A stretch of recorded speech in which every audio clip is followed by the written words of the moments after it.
Almighty God, we give thanks to you, the creator of the universe, and humbly beseech you to direct and prosper the deliberations of the members of this house here assembled for the advancement of your glory and the trust and welfare of the people of Trinidad and Tobago.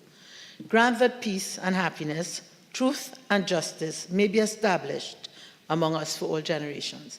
Amen. Amen. Namaste.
Oath or affirmation, announcements by the Speaker. Honourable members, I have received communication from Mr. Esmond Ford, MP, member for Tunapuna, who has requested leave of absence from the period June 20th to 29th, 2023, and from Mr. Roshan Pare, MP, member for Miaru, and Mr. Dinesh Rambali, MP, member for Shogunas West, who have requested leave of absence from today's sitting of the House. The leave which the members seek is granted.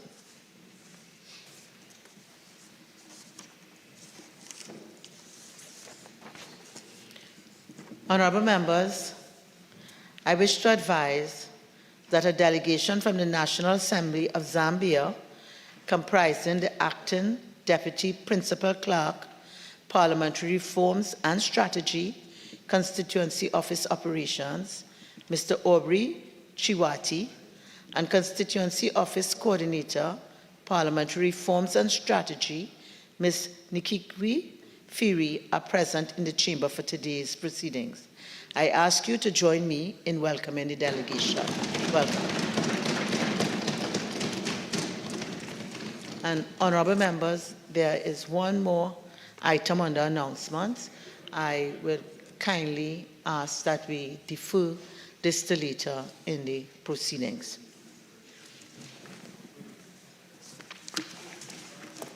Bills brought from the Senate. The Arbitration Bill 2023 in the name of the Attorney General. Petitions, papers. The Attorney General. Thank you very much, Madam Speaker. On behalf of the Attorney General, I have the honor to lay the economic sanctions implementation of United Nations Security Council Resolution 2653 of 2022 on the Republic of Haiti Order 2023.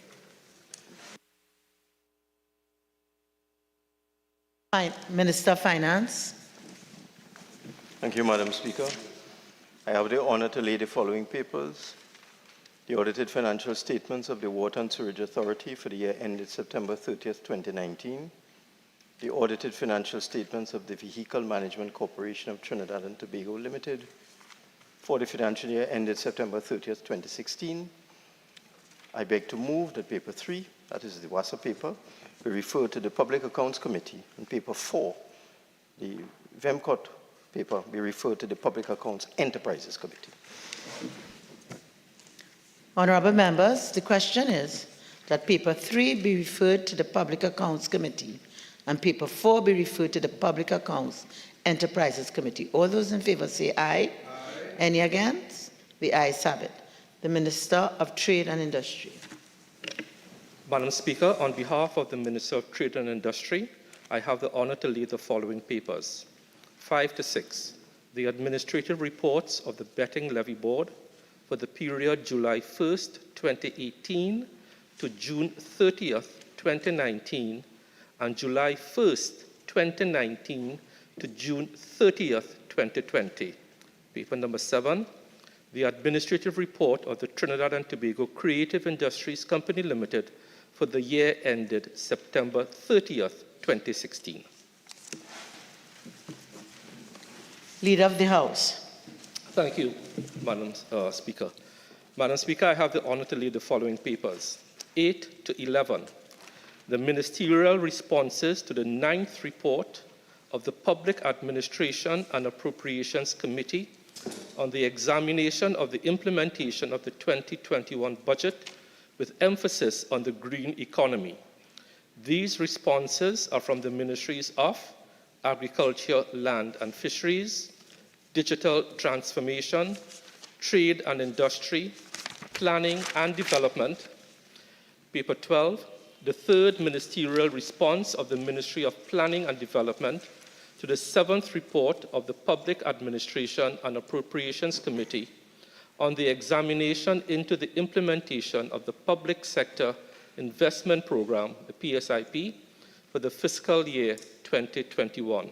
Paper number 13, the ministerial response of the Ministry of Public Utilities to the 11th report of the Public Administration and Appropriations Committee on the examination into the island-wide power outage and blackout that occurred on February 16, 2022. Reports from committees. The member for Faisabad. Thank you, Madam Speaker. Madam Speaker, I have the honor to present the following reports. The 13th report of the Public Administration and Appropriations Committee on an examination of the management and operations of the Housing Development Corporation, the HDC, including the restructuring of HDC into 3 distinct state enterprises.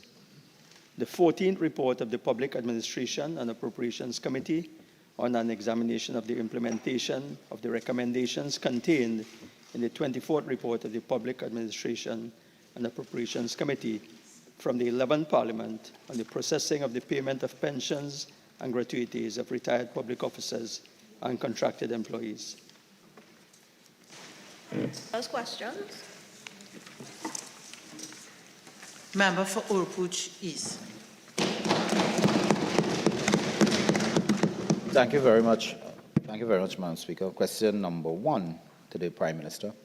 In light of the recent tragic death of a worker at the Nightquan plant, will the Prime Minister inform this House of the status of the investigation into the April 2021 explosion at the Nightquan plant, inclusive of the findings of the main contents of the final report? Prime Minister.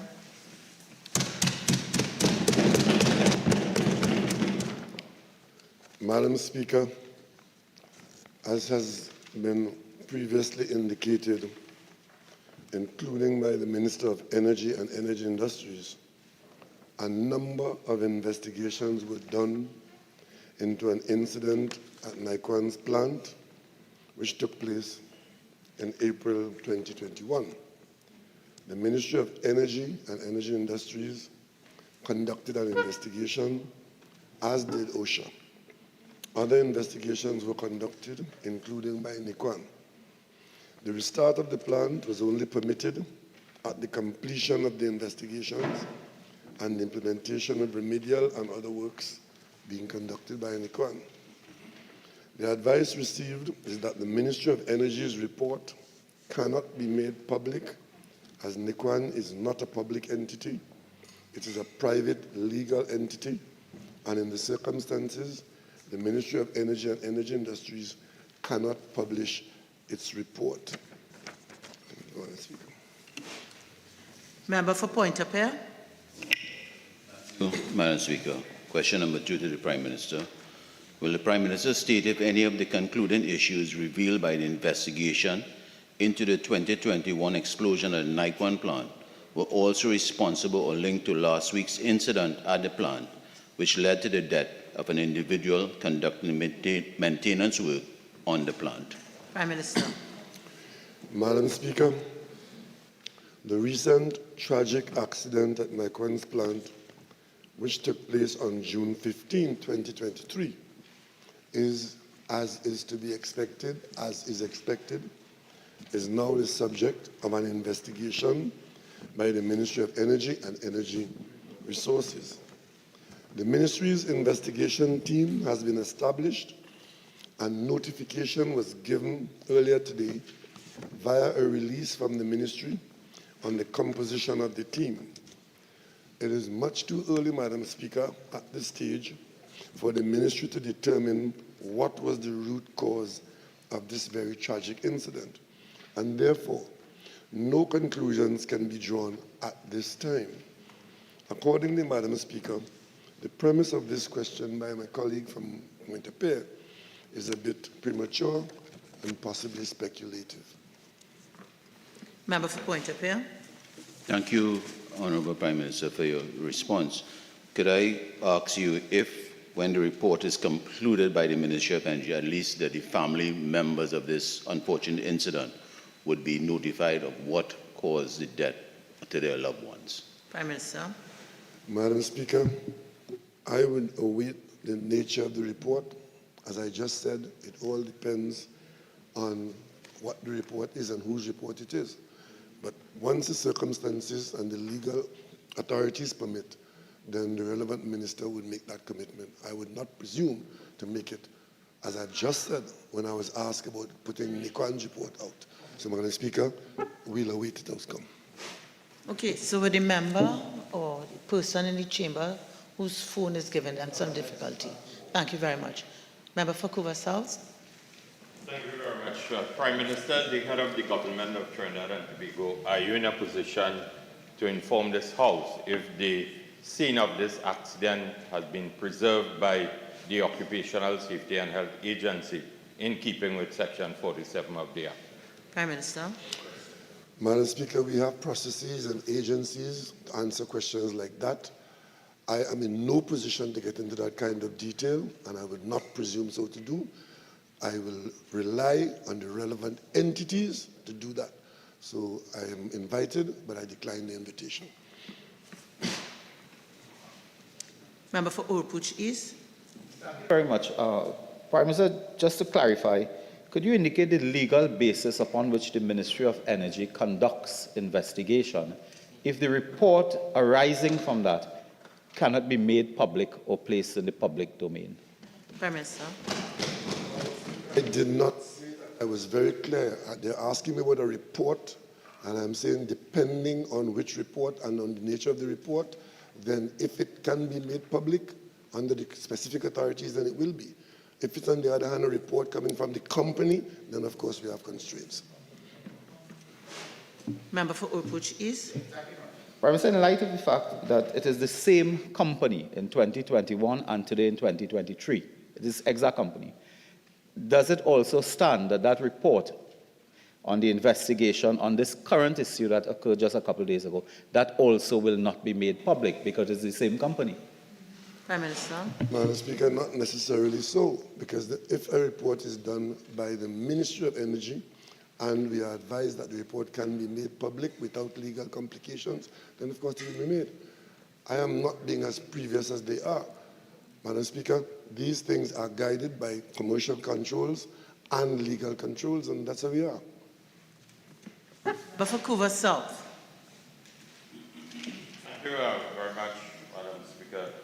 Prime Minister, given that the government's proclamation of Section 18 of the Trinidad and Tobago Revenue Authority came into effect on the 1st of May 2023, will the Prime Minister inform this House if all of the existing employees at the Board of Inland Revenue and Customs and Excise Division with their existing terms and conditions of employment will be employed at the Trinidad and Tobago Revenue Authority? Prime Minister.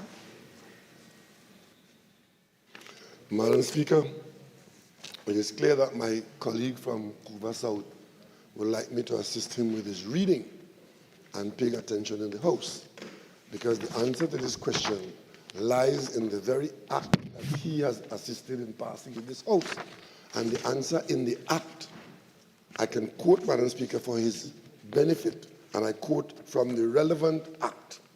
It came here as a bill, it was debated, it was passed into law as an act, and the act says, 1, a person to whom this section applies may, within 3 months of the coming into force of this act, exercise one of the following options. The member knows that. A, voluntarily retire from the public service on terms and conditions agreed between him. Madam Speaker, I'm being distracted by a conversation here. Could I speak in silence, please? Members kindly allow the Prime Minister to speak in silence. Thank you very much. A person to whom this section applies may, within 3 months of the coming into force of this act, exercise one of the following options. That is the act that the member helped to pass in this House. And it says they can transfer or they can voluntarily retire from the public service on terms and conditions agreed between the officer and his appropriate association and the CPO. B, transfer to the authority with the approval of the appropriate service commissions on terms and conditions which, taken as a whole, are no less favorable than those enjoyed by him or her in the public service. C, be appointed on transfer by the Public Service Commission to a suitable public office in the Enforcement Division on terms and conditions which, taken as a whole, are no less favorable than those enjoyed by him or her in the public service on the date of the coming into force of the Act. D, remain in the public service, provided that an office commensurate with the office held by the officer in the public service prior to the date of the coming into force of the Act is available. Madam Speaker, the member knows that these options are Section 18(2) of the Act, and they are available to the member as well as to employees of the Inland Revenue Division and the Customs and Excise Division. Madam Speaker, I want to advise you that this matter is currently before the courts and is sub judice. For the record, the matter cannot be commented upon further by me. Member for Kuvasa. Into consideration what the Prime Minister just stated and the matter being sub judice, Prime Minister, are you aware that the Chairman of the Board of Inland Revenue and the Comptroller of Customs are offering packages to individual employees which have not been agreed with their recognized majority union, which currently are offering conditions of employment in the TTRA which are inferior to what currently exists. Correct? For example, sick leave, casual leave, health and pension. You have 15 seconds to ask a question. Prime Minister. I am not aware of the detailed day-to-day workload of the CPO, but since that is coming from my member from Kuva South, there's a very good chance that is not true. Member for Naparima. Given reports that only one of 11 of our large Coast Guard marine assets is operational, will the Prime Minister state the urgent steps being taken to make our Coast Guard vessels operational? Prime Minister. Madam Speaker, in the Coast Guard, I don't know what 11 large vessels he's referring to, but what I can tell you, Madam Speaker, from my interpretation of the question, that premise of that question is not correct. But I go further to say, Madam Speaker, as head of the National Security Council, I've said over and over again to this particular member, I am not prepared to come in public and outline any vulnerabilities of the security of this state.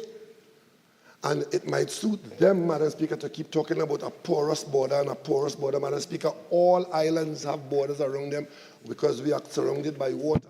And persons who want to penetrate you, even if you are East Germany at sea, they will try and sometimes they succeed. But to have authorities like my colleague here forever talking and telling the world, especially people nearby, that we have porous borders, that is a pull factor to Trinidad and Tobago. And of course, to come and ask me after to announce when and where there are Coast Guard vessels working and misleading the country that there are no vessels out there, I will not participate in undermining the state. So every time he asks a question like this and asks me to detail our security, And our vulnerabilities, if they exist, the answer is it's a matter of national security, and I will not answer you, I will not assist you in telling the public about any vulnerabilities. As a matter of fact, Madam Speaker, we have just spent a lot of money to ensure that CG41 and CG42 are operational today. Today they're operational, those two. I don't know what other large assets he's talking about, because one of the things they bought as a large asset was a vessel that can't go off the east coast of Trinidad and Tobago. So, Madam Speaker, this attempt to expose us and to tell untruths about our condition is not going to find favor with me, and the answer is you are incorrect. Member for Naparima. The fundamental difference between stating our assets and stating when will they become operational. This is a management.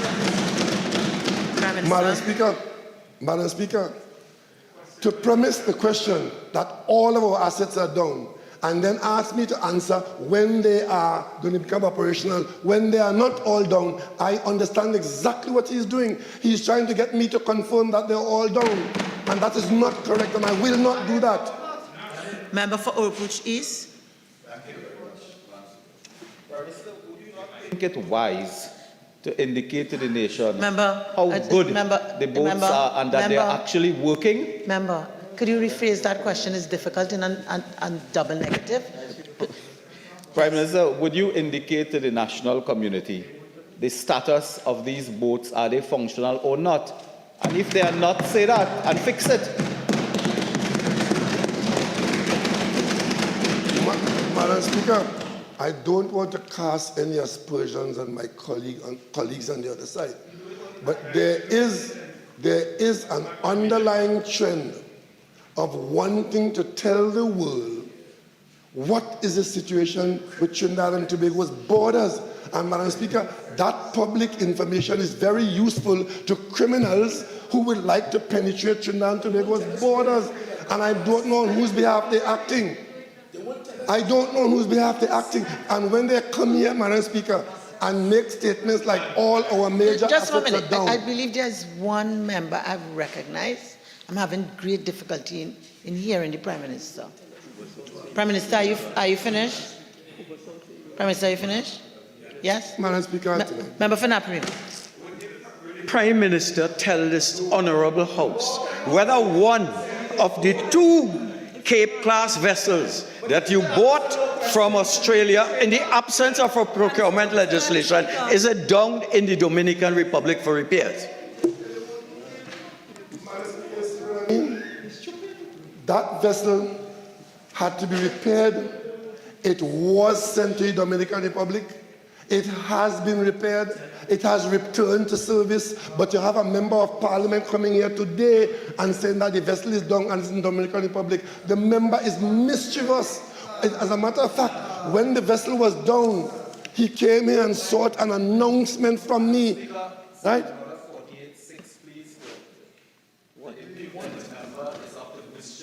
In questions for transparency, accountability. Okay. Mischief. Questions you approved, ma'am? Overruled. Member for Naparima. Yeah. Let me brave up now. Given recent, very serious allegations of malfeasance in the issuing of awards of contracts by the former THA administration, will the Prime Minister state whether he has requested an investigation into these allegations, given his government's commitment to the principles of good governance? Prime Minister. I know not of what she speaks, but maybe the member has information about serious allegations of malfeasance. And of course, if he does, Madam Speaker, I know he will run to the correct authorities. We have authorities in this country established for this precise purpose. So if what he has heard or any allegations which he believes requires an investigation, I'm sure the Integrity Commission and the police will have heard it too. So therefore, I am not in any position to refer to what he's talking about. The Honourable Member.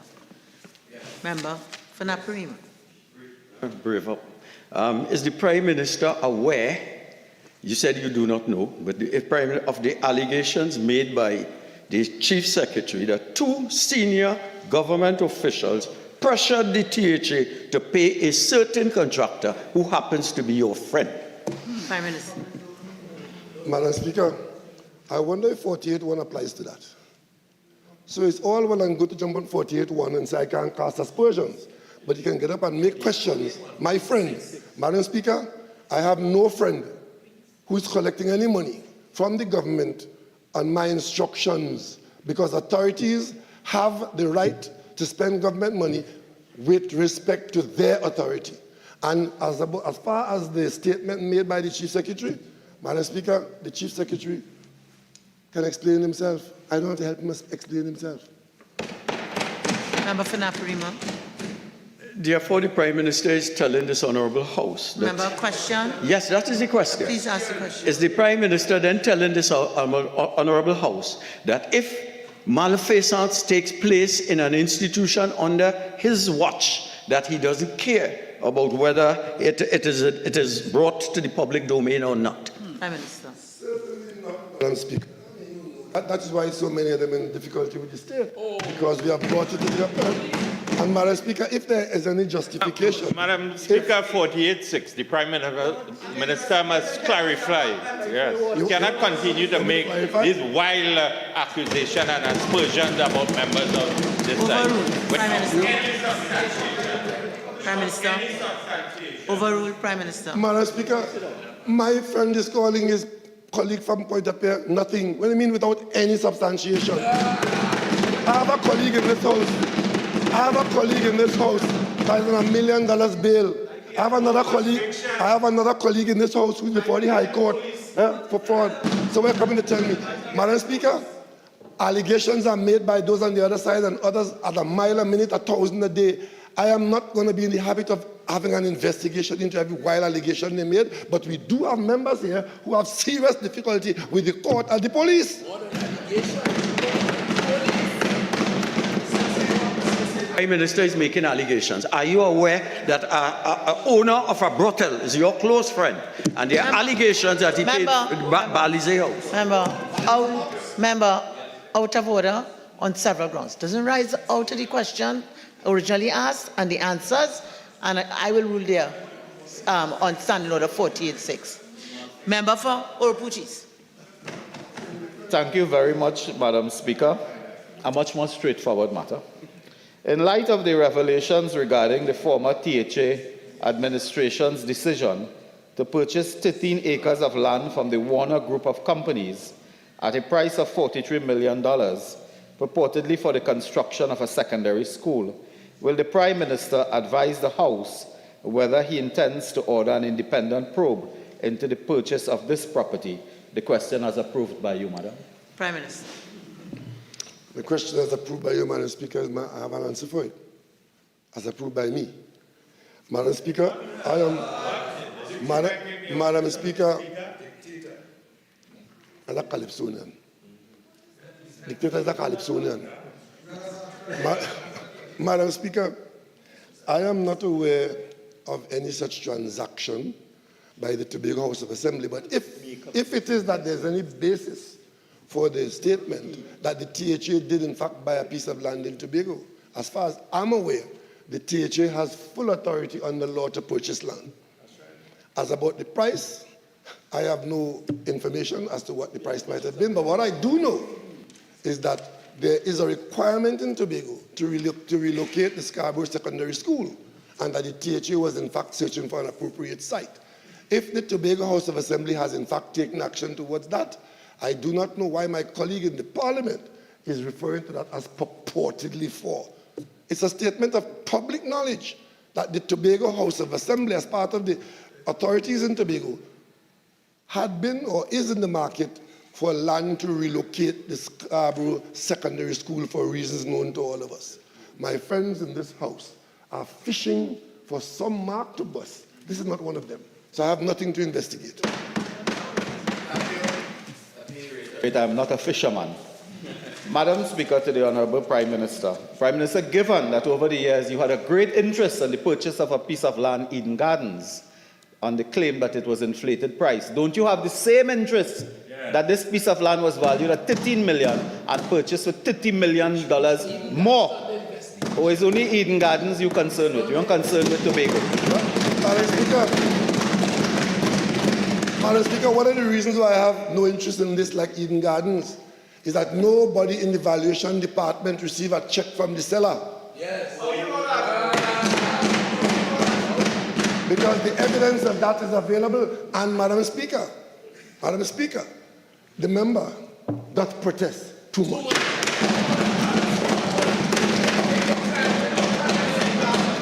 I am neither fisherman nor protester. Order. I am neither fisherman nor protester. Mr. Prime Minister, could I ask how you... for Orupuchi. Yes. And that's why there's so much noise, you're not even hearing me.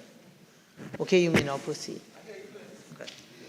Prime Minister, could I ask how would you be aware that in this matter there is no letter or valuation that contrary to reality in this matter of the Warner Group of companies purchase? How are you aware that there is nothing wrong or illegal in that matter? Did you also investigate that?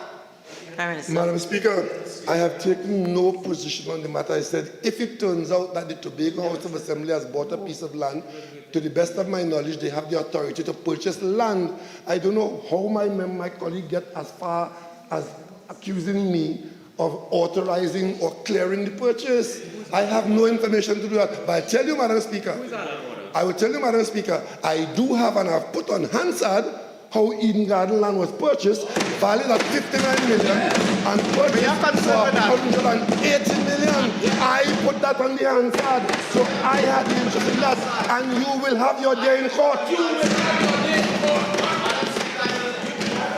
Are you aware, my question, are you aware, as I put on the Hansard now, that this is $30 million overpriced by Warner Group of companies, and was that money part of a lucrative and generous deduction in the purchase of apartments in Tobago? Straightforward.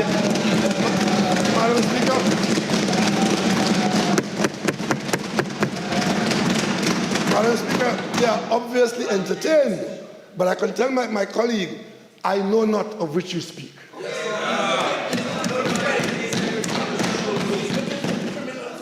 Yeah, look at the company. Shalana.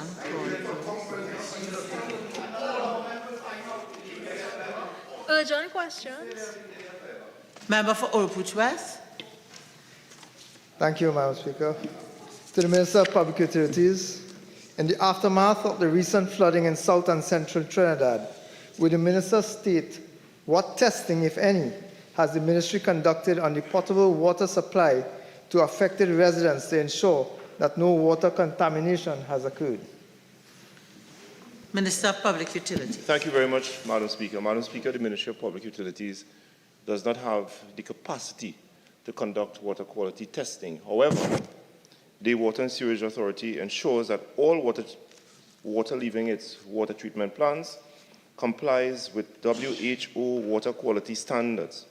Routine bacteriological testing are conducted at all plants along its distribution system, and samples are taken on recent water leaving its plants after the flood, Madam Speaker, and the samples confirm the WHO standards for water quality, and therefore the water is safe for consumption. Member for Orupuchi West. Thank you, Madam Speaker. Would the Minister be able to advise what steps have been taken to ensure that affected areas of flooding have now been able to receive an acceptable supply of water to ensure proper cleanup subsequent to the flooding? Madam Speaker, the question was on water quality testing. The member is asking a different question, which is the distribution of water to affected flood-prone areas. I wish to advise the member that luckily and fortunately, none of WASA's water treatment plants have been impacted by the floods, and therefore areas in central and south Trinidad continue to get their water in accordance with approved schedules. Member for Orupuchi West. Question number 2 to the Minister of Health. In light of the 2 reported power outages at the Eric Williams Medical Sciences Complex over the weekend, will the Minister state whether he has received an incident report following this event? The answer is yes, I have. Supplemental, Madam Speaker. Can the Minister indicate whether he is aware of any reports of adverse effects to patients as a result of these power outages? Thank you. There were absolutely no adverse reports to patients. Thank you very much. Thank you, ma'am. This oral answer. Leader of the House.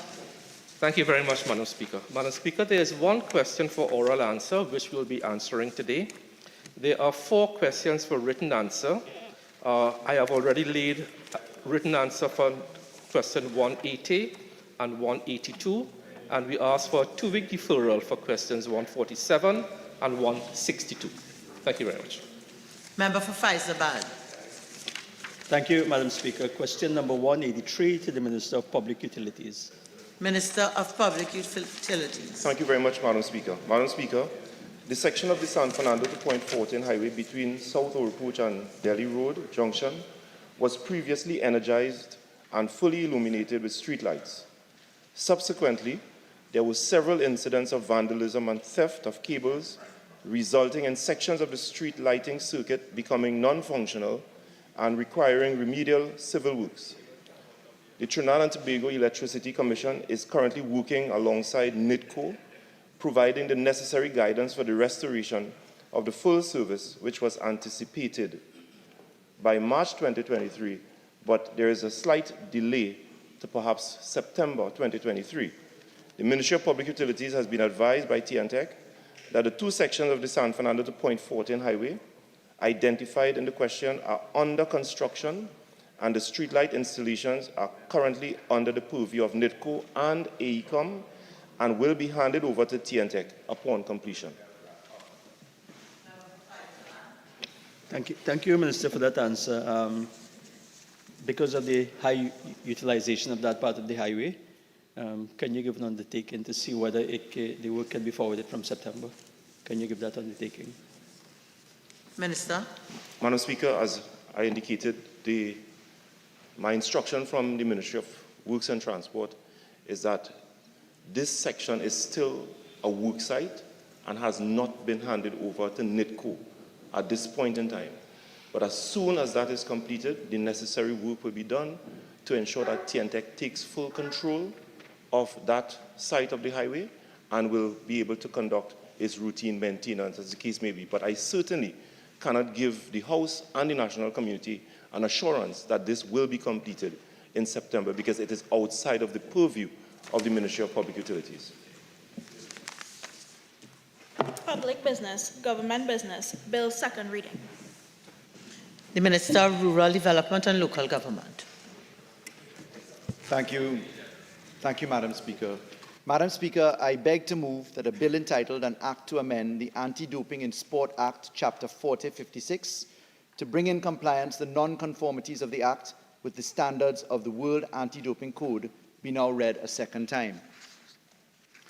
Madam Speaker, in May 2013, whilst in the Senate, together with Minister of Sport Shamfa Kojo and Minister of Health Terence Dialsing, we had great pleasure, accompanied by none less than Minister of National Security Fitzgerald Hines, in making observations concerning the parent law which we seek to amend today. In fact, the Anti-Doping in Sport Bill, which presented for debate in May 2013, then piloted by Senator Anil Roberts, the then Minister of Sport, involved us having to consider the introduction of international standards into the world of sport. I start by saying that the observations that I made then as Senator in that Parliament, the 10th Republican Parliament, are perhaps some of the reasons why we stand here today making amendments some 10 years later onto this parent law. The parent law, Madam Speaker, is an act of Parliament which was dealt with in 2013. The act became fully proclaimed on the 1st of June 2015. And if we look to the preamble of the legislation, that is the Parent Act, the Anti-Doping in Sport Act, I wish to read into the record the preamble of that. It's an act to provide for the implementation of the UNESCO International Convention against Doping in Sport, the establishment of the Trinidad and Tobago Anti-Doping Organization, the Trinidad and Tobago Anti-Doping Disciplinary Panel, and the Trinidad and Tobago Anti-Doping Appeal Panel, the promotion of an anti-doping environment which encourages positive behavior amongst participants in sport and dissuades them from using prohibited substances and prohibited methods for other related matters. In May 2013, Madam Speaker, we had cause on the opposition bench in the Senate to reflect upon the hierarchical structure that the international sporting arena has. The fact that we were wrestling with bringing into local law the international parameters, commonly referred to as the code then. Indeed, the reflections that we made were that the region, as a Caribbean region, presented itself with some difficulties in how we would mobilize this independent body of anti-doping management. And Madam Speaker, we cautioned that there should be deeper reflection, and specifically we cautioned that there should be transparency with respect to the code. Madam Speaker, in 44 days, this country intends to host, having been accepted as the host country, the Commonwealth Youth Games. And the code, the international code, is one which says that Trinidad and Tobago must be in compliance with international standards. And that international code, Madam Speaker, is one which has undergone a significant amount of review and a significant amount of reflection. Indeed, in 2017, the world was put upon notice that the international code was going to be the subject of review, and for some 2 years that review was undertaken. It was not until 2021, Madam Speaker, that the code actually found its final form. And in 2021, that code became something which all countries had to undertake. So for the record, Chapter 4056, which is Act number 10 of 2013, which is the parent law which we seek to amend today, this was primarily for Trinidad and Tobago to demonstrate its acceptance of UNESCO's International Convention against Doping in Sport. To date, approximately 700 organizations have accepted the World Anti-Doping Code, and in fact, this code is one of the most important codes in terms of unification of the world. It underwrites every single sporting arrangement in the world. Now, the beauty about the particular code is that it left room for significant flexibility. Under Article 20 of the code, it was set up such that governments could actually meet with compliance of the law by regional and local involvement, and if their local bodies were not fully prepared, the Olympic Committee of Trinidad and Tobago, by virtue of the operation of Article 20 of the Code, could substitute for the national body. So back in May 2013, we warned in the Senate, sitting in opposition then, that the government should take great care in not seeking to rush too fast into full proclamation, largely because of the hierarchical arrangements that were in effect. We had concerns about how the cost ramifications would work out, and we had that deep concern that there was no transparency with the full code.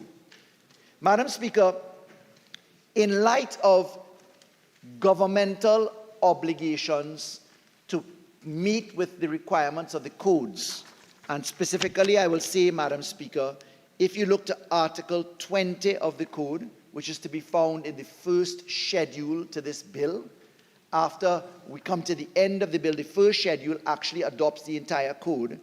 When we look at page 84 of the code, which is part of the bill, you will see, Madam Speaker, that that is what the government is bound to manage. And for the record, Madam Speaker, the responsibilities of signatories and the World Anti-Doping Agency are set out in specific form. And they tell us how it is we are intended to manage this in 20.1, 20.2, 20.3. And they set out the interrelationships between the Olympic Committee, the international federations, and the national Olympic committees. And in fact, Madam Speaker, the code goes a little bit further to allow us the privilege of having a substitution or delegation of responsibility, such that governments under Article 22 of the Code, and you'll see it at page 99 of the bill, Madam Speaker, governments must firstly give their commitment to the Code. That is to be evidenced by signing the Copenhagen Declaration on Anti-Doping in Sport, which was a document published by 3rd of March 2003, and the ratifying, accepting, approving, or acceding to the UNESCO Convention. So we've done that.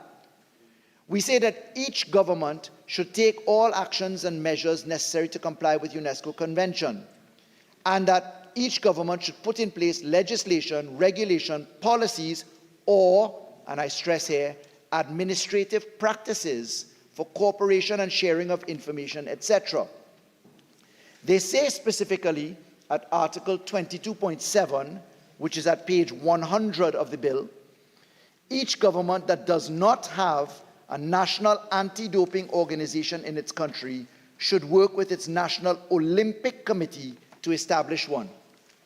Now, Madam Speaker, when we go to what is before us here, I must put upon the record that with the unanimous approval of the revised code on the 7th of November 2019, the World Conference on Doping in Sport held in Poland ensured that the revised code would come into force on the 1st of January 2021.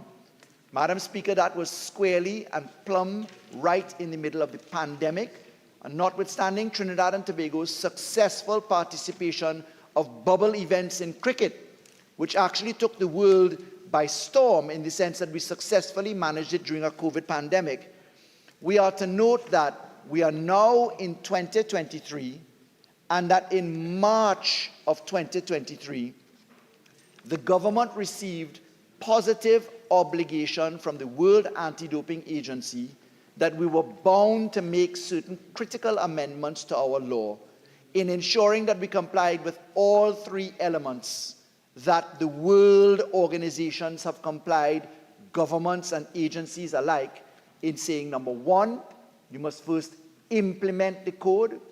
Number two, you must do that by way of your legislative amendments. And number three, you must seek enforcement of those provisions. So, Madam Speaker, putting it in summary form, we debated a law in 2023. We debated a law in 2013, forgive me, May 2013 in the Senate. We made certain cautions which have turned out to be real. In 2015, June 1st, 2015, the law was fully proclaimed, notwithstanding the fact that there was advance knowledge that there would be a revision of the code. In 2017, the consultations in respect of revision of the code commenced globally. In 2019, in Poland, there was a unanimous acceptance of a revised code due to come into effect in 2021. In 2021, in the middle of a pandemic, those provisions went into effect. Trinidad and Tobago, pursuant to the articles of the code, have had the Trinidad and Tobago Olympic Committee as its delegated authority, managing with the regional anti-doping authority to ensure compliance with the code. Today, 44 days prior to the World Youth Commonwealth activities. By way of notification given to us in March, we were alerted to critical amendments necessary after review of our laws by the World Anti-Doping Association. The government, with diligence, approached that prospect. We also looked at our own reflections in the law, and the bill therefore comes before us with the specific purpose of meeting the objectives identified to us by the World Anti-Doping Association. That corrective action is in fact contained in a corrective action report, and I can inform today that when this bill was laid in the House, the particular measures, if Naparima wouldn't mind in the middle of contribution disturbing me, Madam Speaker, the particular measures that we're treating with, Madam Speaker, in that corrective action report were brought into effect by way of communications passing between the government through its delegated authority, the Olympic Committee, confirming now, Madam Speaker, that the WADA, the World Anti-Doping Association, has reviewed the law as laid into the Parliament, has made certain observations which we propose by way of minor amendments at committee stage in respect of some of the amendments that we have proposed in this bill. I flag now that we will at committee stage be proposing amendments to clause 4, to clause 6, clause 9, clause 11, clause 12, clause 15, clause 16, clause 17, clause 18, clause 19, clause 22. These are not as difficult as the listing of them appears, Madam Speaker. They're actually very simple amendments. And that is because we are duty-bound under the Code and under our parent legislation by virtue of the theory of dualistic law to effect those amendments, Madam Speaker. So, Madam Speaker, this is, number one, a law with a legitimate aim. The legitimate aim is in further prosecution of the support of the UNESCO positions in relation to anti-doping. Number two, the measures before us involve amendments which are proportionate and balanced.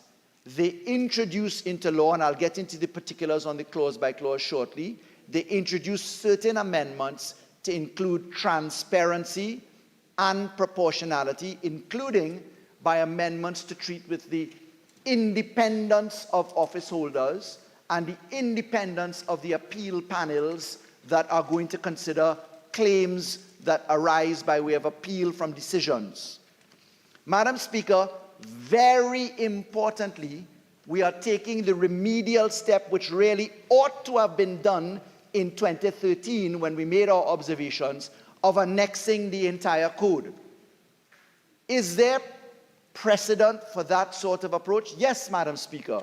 If you look to the tax information exchange documentation that forms part of the laws of the Republic of Trinidad and Tobago, whether it be the Tax Information Exchange Act for the United States of America, 1989 or 2016, whether it be the FATCA legislation, which is the exchange of information with the United States from the intergovernmental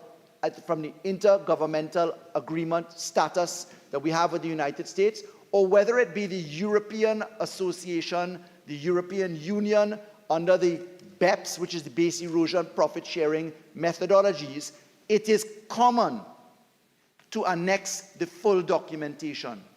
One can look at the United Nations implementation of laws into our laws, or, for instance, you can look, Madam Speaker, at the CARICOM suite of legislation, where the Treaty of Chaguaramas is in fact annexed as a schedule to the laws. So we are taking a very material and important step. In the bill, we are adding into law, Madam Speaker, the schedules that bring to life, importantly in Schedule 1, the provisions of the entire code.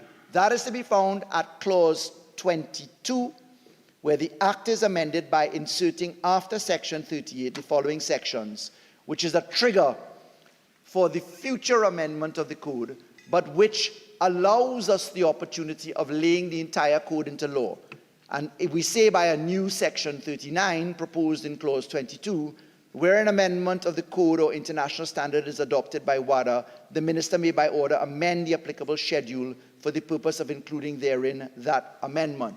So, Madam Speaker, the first and most important parameter is to bring to life the entire code, annexing it as the first schedule to the parent law. And very importantly, Madam Speaker, that therefore then triggers the suite of amendments which we propose in the bill itself. One can perhaps categorize the amendments into several heads. There are amendments that introduce definitional amendments. There are amendments that introduce the operational independence of office holders and functionaries. There are amendments that introduce the updated provisions of the 2021 effective date code, which is the 2019 document produced in Poland, Madam Speaker. And there are miscellaneous provisions that you can add as a fourth category there. So, Madam Speaker, I think it important to reflect upon Schedule 1, to put the amendments that we propose in the bill itself into context. In the Parent Act, Madam Speaker, you will note that it is Part 3 of the Act, beginning with Section 20, that really treats with anti-doping.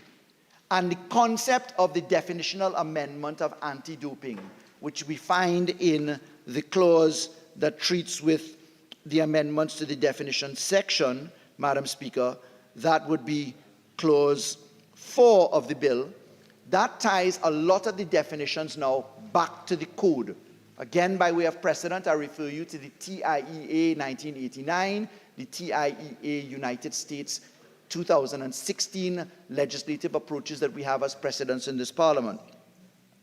Madam Speaker, it is material to note, before we get to the actual definitions aspects, that we are also including an amendment to the preamble of the law. It's not often that you seek to amend a preamble to a law, but I'd ask you to note that by clause 2, we seek an amendment to the preamble which includes the trigger dates, which explain why it is we are now here taking the approach that we are.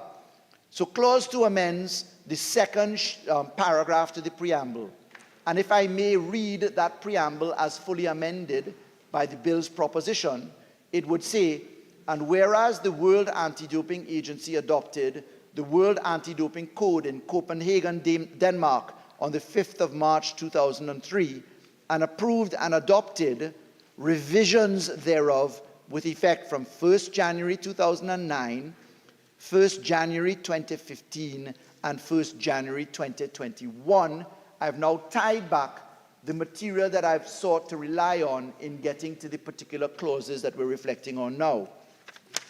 Madam Speaker, if we get to the provisions of clause 4 of the bill, because clause 3 is rather innocuous, if we get to clause 4 of the bill, where we are deleting and substituting several definitions, the first thing that ought to jump out at us would be that the definition of doping itself is one which is now cross-referenced.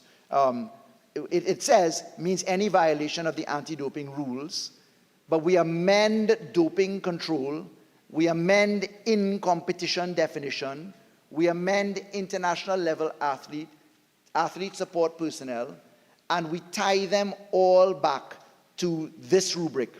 It's contained in anti-doping rule violation. That's a new definition we're inserting by repealing what was there before. And we say anti-doping rule violation shall be construed in accordance with Article 2 of the Code. So we felt it important, because this code is the document, and because the code is the document that underwrites every in-competition testing arrangement, out-of-competition testing arrangement, and the therapeutic exemptions that we use to have legitimate purposes for exceptions to anti-doping, it is critically important that we see the entire code. Madam Speaker, if you looked at the definition contained in Schedule 1, the definition of doping, and this would be at page 28 of the bill. If you look at Schedule 1, doping is defined as the occurrence of one or more of the anti-doping rule violations set forth in Articles 2.1 through Article 2.11 of the Code. And when we look at the parameters set out as to what doping looks like, you will notice that they seek to traverse all of the arrangements: evasion, possession, control, the presence of metabolites and markers, and not only the actual substance. So what we do here is to bring the contemporary physiological and pharmaceutical markers to the equation, because as has been said in the context of this evolution, this code is constantly reforming itself. Now, Madam Speaker, the general intention behind anti-doping is to level the playing field. You can actually say that it is the great equalizer, because it is that mechanism by which fairness and consistency of standards in a world where exogenous therapy and exogenous drug use can have effect to cause competitive advantage. What does that mean? People can find themselves on more than just anabolic steroids or other arrangements. They can find themselves with performance-enhancing drugs and techniques, as we saw quite famously in the use of blood arrangements in cycling, as Lance Armstrong was famously discovered, notwithstanding his prowess.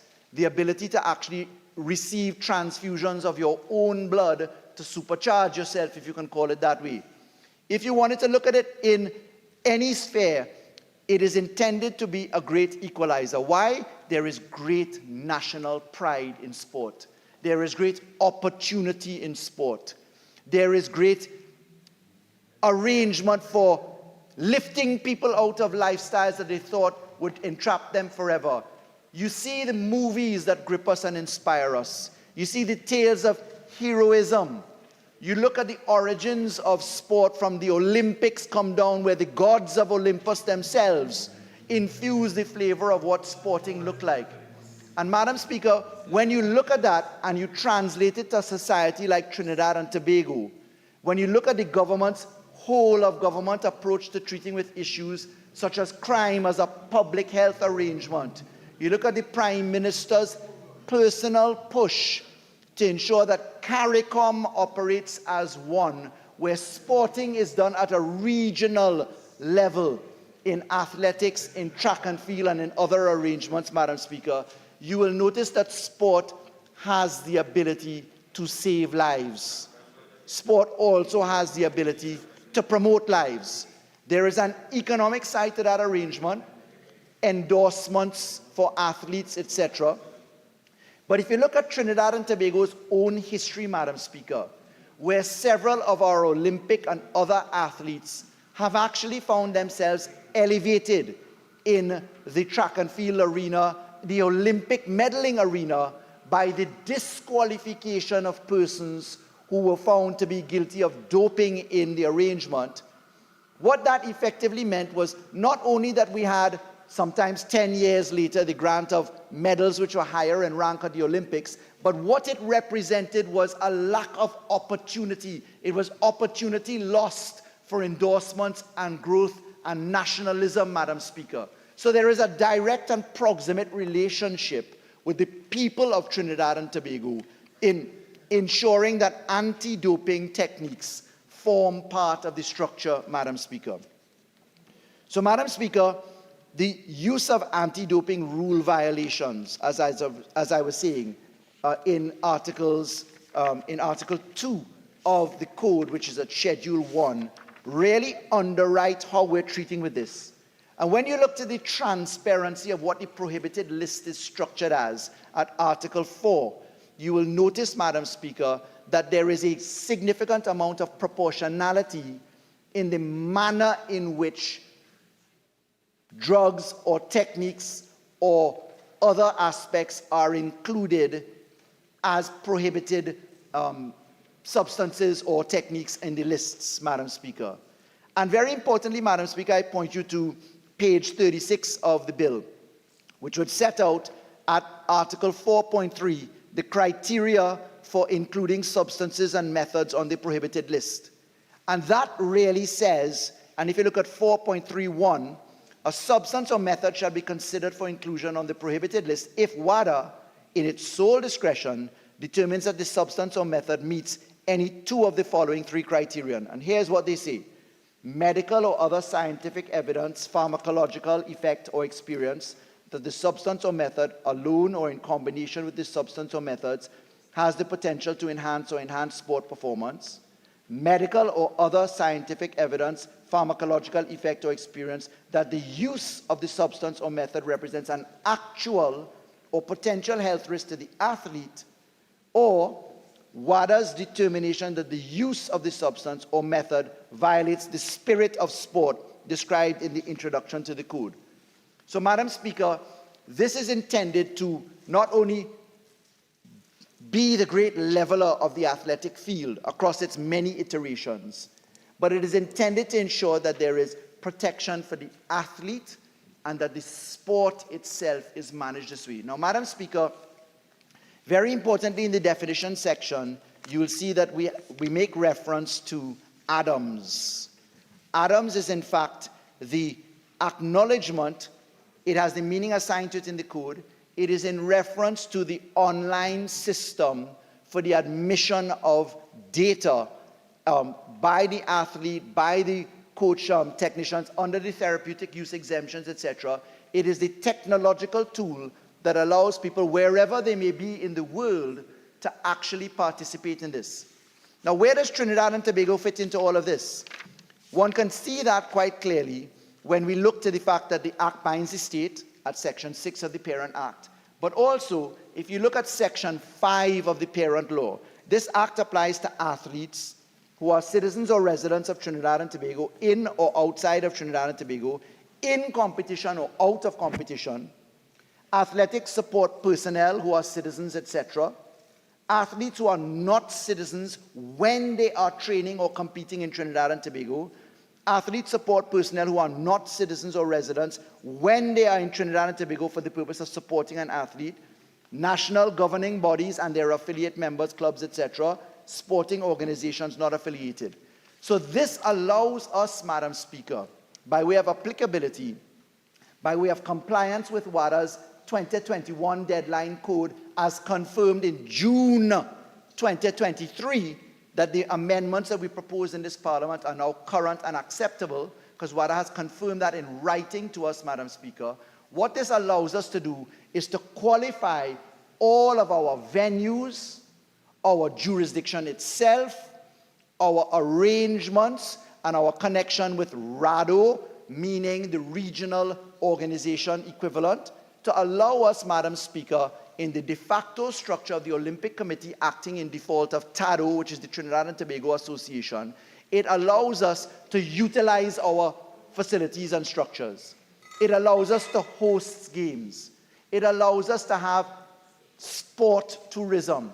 It allows us to have all of the benefits that come and are associated with Trinidad and Tobago anchoring itself, Madam Speaker, as a destination for tourism, Madam Speaker. Madam Speaker, may I ask what time full time is? The full time is 2:53:25. Thank you, Madam Speaker. Madam Speaker, I'd like to get to some of the other provisions of the bill.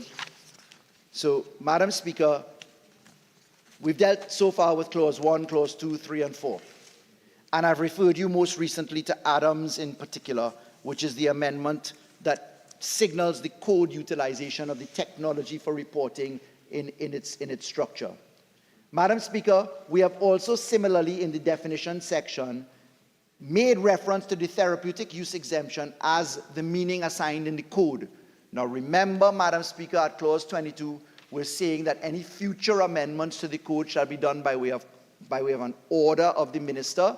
That is both proportionate and well known to us in law, because, Madam Speaker, the law must continue to speak in harmony with WADA's arrangements, lest we are ostracized from the international community, and our athletes or those who train here are equally ostracized. Madam Speaker, that therapeutic use exemption is critical, particularly in your out-of-season arrangements and in your training or treatment for medical injuries and other structures as well.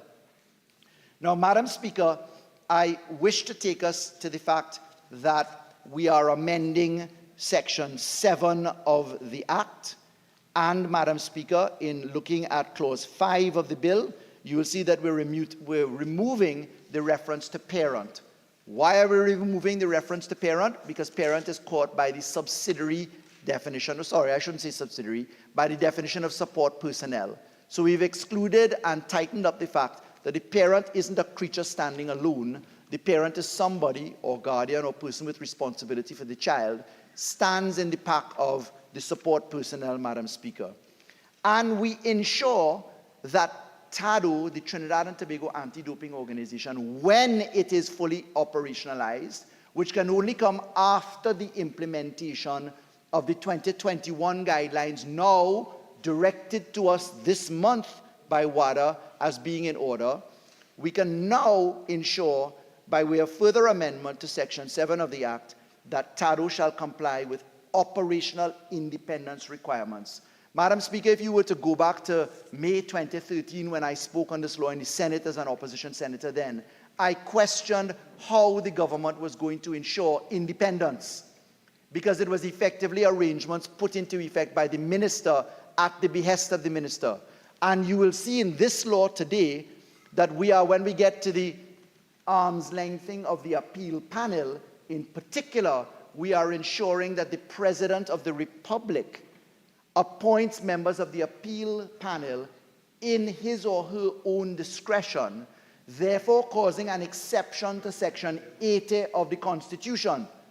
Otherwise, President would be read to mean the Cabinet of the Republic of Trinidad and Tobago.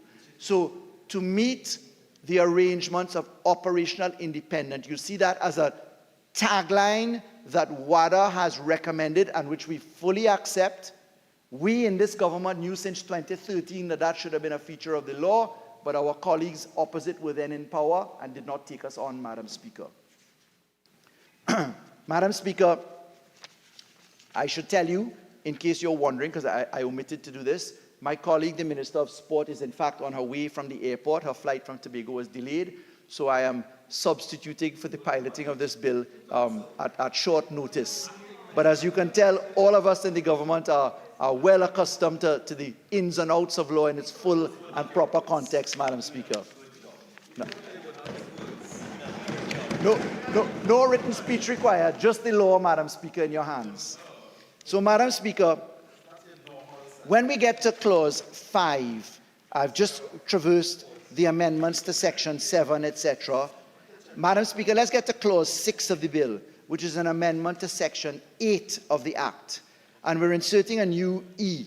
The proposed amendment allows the President of the Board to terminate a board member's appointment, again, if there is going to be a failure to meet with the requirements of operational independence, Madam Speaker. Madam Speaker, you will see that repeated in the amendments to Clause 8.3 and 8.6. So we bring that into harmony. Again, the legislative insistence that the criterion for operational independence as specified in the Code, and specifically Article 25(1) of the Code, is referenced there. Madam Speaker, we seek to make an amendment to Section 12 of the Act. And in Section 12.3, we're making an amendment that the staff of TADO shall be obliged to comply with other relevant or applicable WADA documents. Why are we doing that? The only way in our dualistic system of law that we can accept an international document as our own law is to bring it into the parent law.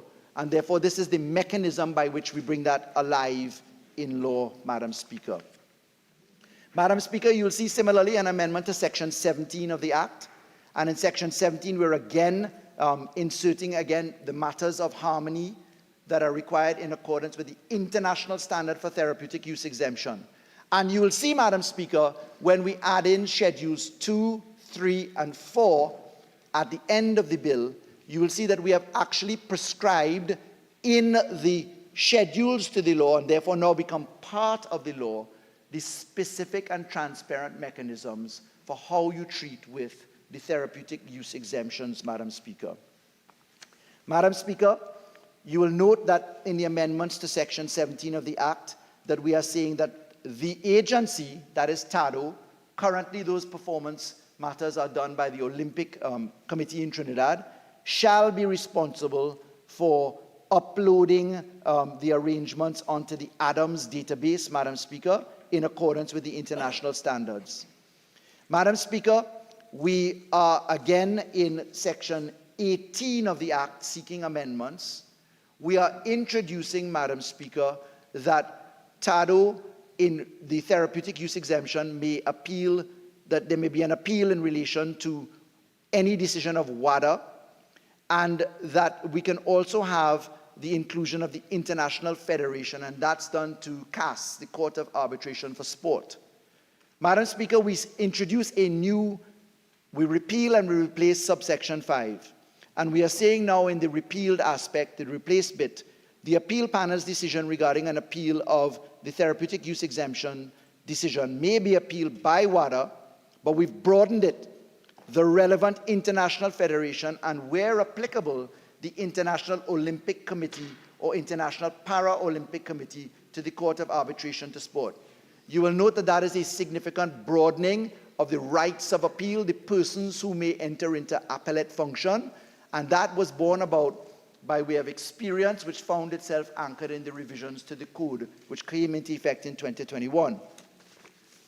Madam Speaker, we are looking at further amendments when we get down to Clause 10 of the bill, which amends Section 19.3. Madam Speaker, we are saying that we must have the Results Management Committee mandatorily comply with any requirements indicated in the International Standard for Results Management.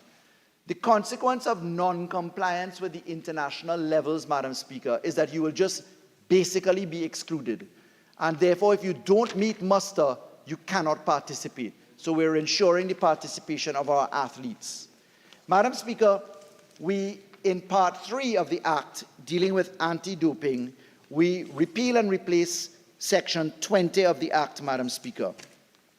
Now, Section 20 of the Act, these are new subsections to provide the process by which international athlete who has a medical condition may apply for the therapeutic use exemption.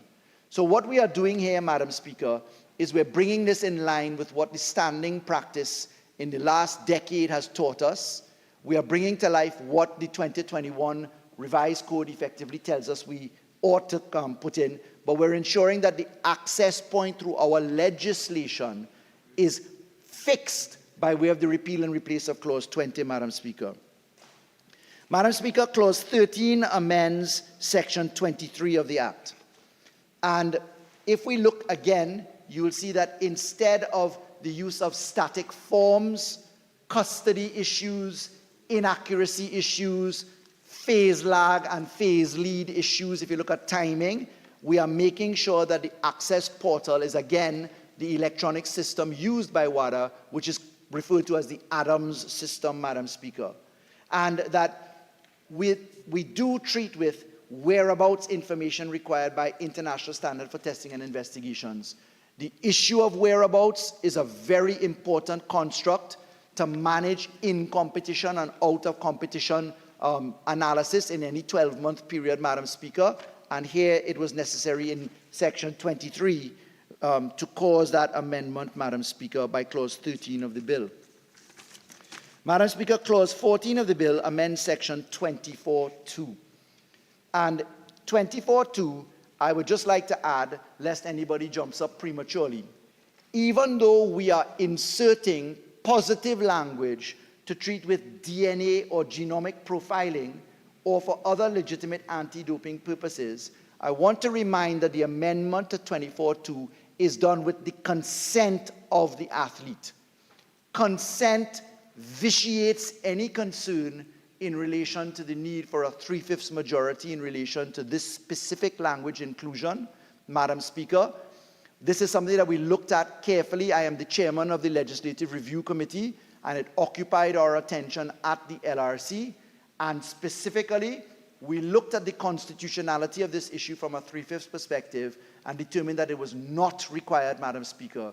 The Honorable Attorney General, Senator Armour, also agrees with that perspective, hence the recommendation by the Cabinet at the behest of the LRC that we accept this. So specifically, Madam Speaker, we are introducing now the matrices for DNA or genomic profiling, but it is subject to the caveat of consent. In any event, 5 minutes? Thank you, Madam Speaker. In any event, Madam Speaker, we're relying upon the proportionality principles upheld in the most recent case of Suraj by the Privy Council, Madam Speaker, which upheld Surat, in case Naparima is not aware, Madam Speaker. Madam Speaker, that simple case of an upholding of proportionality for Trinidad effectively has allowed us over the last 8 years to uphold all of the laws which the opposition threatened to see come crashing down to the ruin of the people of Trinidad and Tobago. Madam Speaker, in the few minutes I have, I'd just like to say that Clause 16 of the bill, which amends Section 28, we're treating with the independence requirements of the Code, Madam Speaker, and we're treating with the panel. You will note Clauses 17, etc. I already referred to the President in own discretion function, which gives that degree of separation and therefore broadens the proportionality principles, furthering the legislative aim, but in a manner that is proportionate and that can withstand the scrutiny of our courts, Madam Speaker. Madam Speaker, you will find that where we're treating with the Anti-Doping Appeal Panel at Clause 19 of the bill, Madam Speaker. Madam Speaker, the 4 schedules are critical. Schedule 1 I've referred to already, which is the code, and the need for transparency of the entire document. It will continue to be amended from time to time by order of the Minister pursuant to Clause 22 of the bill, Madam Speaker. When you look to Schedule 2, 3 onward, Schedule 2 deals with the International Standards Results Management document, which is closely related to the code. We felt it important to put that into the full text of the law. Madam Speaker, Schedule 3 deals with the International Standard for Testing and Investigations, otherwise known as ISTI. Again, that seeks to annex the International Standard for Testing and Investigations. And Schedule 4 deals with the International Standard for Therapeutic Use Exemptions. And this again provides transparency. In the round, Madam Speaker, this law is timely. Madam Speaker, it has been approved by WADA only a couple of days ago. The amendments which we will move at committee stage are as a result of WADA's confirmation of the final text that they wish. It is in anticipation of 44 days hence the Commonwealth Youth Games which we have and the many more games, and we stand in support of our local athletes. We stand in support of our tourism and sport tourism. We stand in support of underwriting the public health arrangements for our whole of society approach through the advancement of sport, Madam Speaker. And on behalf of the government and my colleague, the Minister of Sport, I beg to move.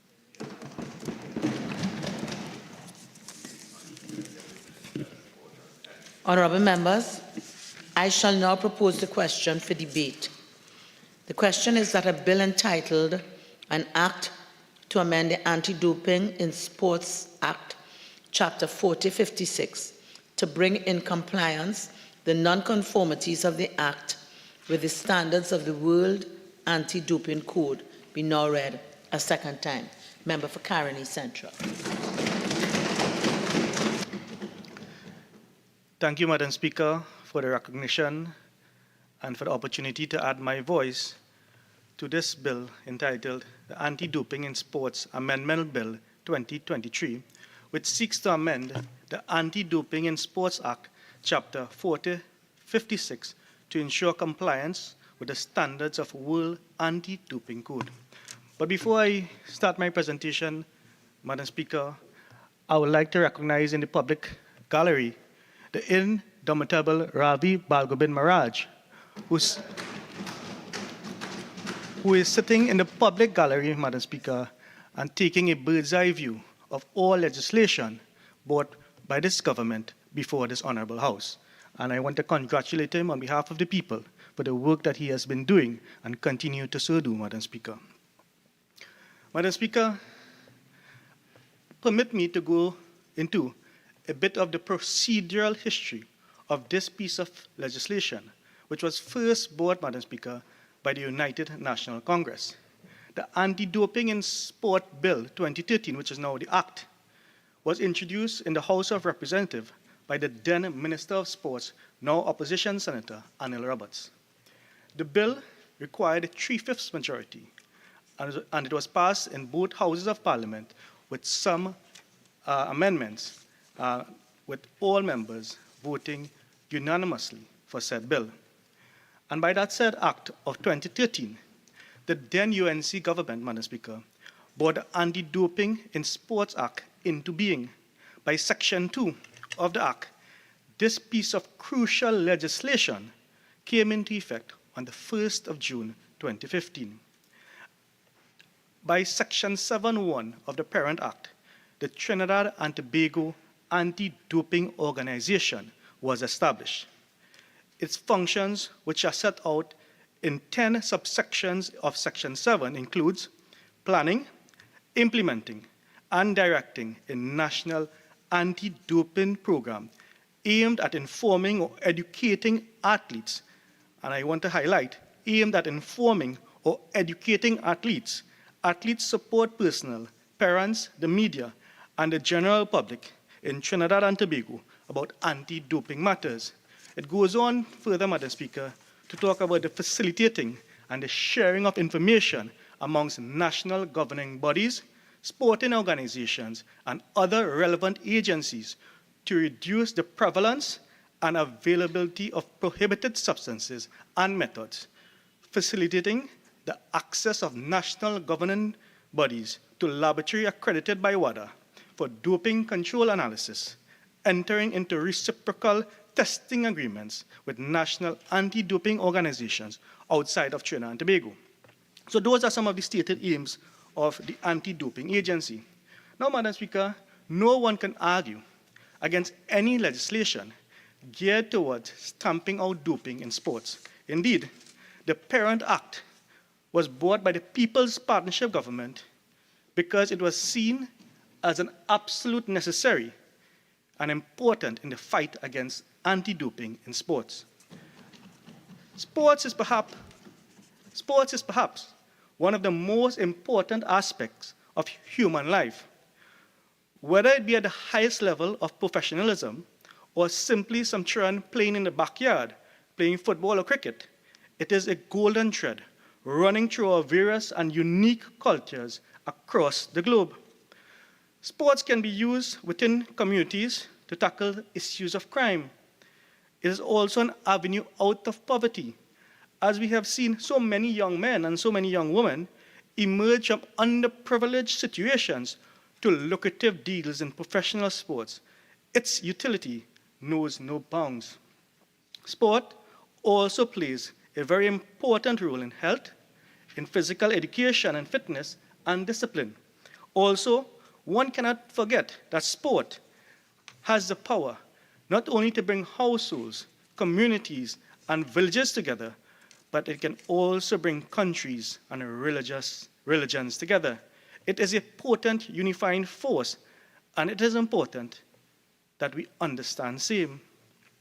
The late great Nelson Mandela famously appreciated the importance of sports as a weapon against racism. In his home country of South Africa, which struggled with racial strife, Nelson Mandela used sport to inspire togetherness. He said, "Sport has the power to challenge the world. It has the power to inspire. It has the power to unite people in a way that little else does. Sports can create hope where once there was only despair. It is more powerful than any government in breaking down racial barriers." However, an evil which threatens to undermine the potency of this magic pill called sport is doping.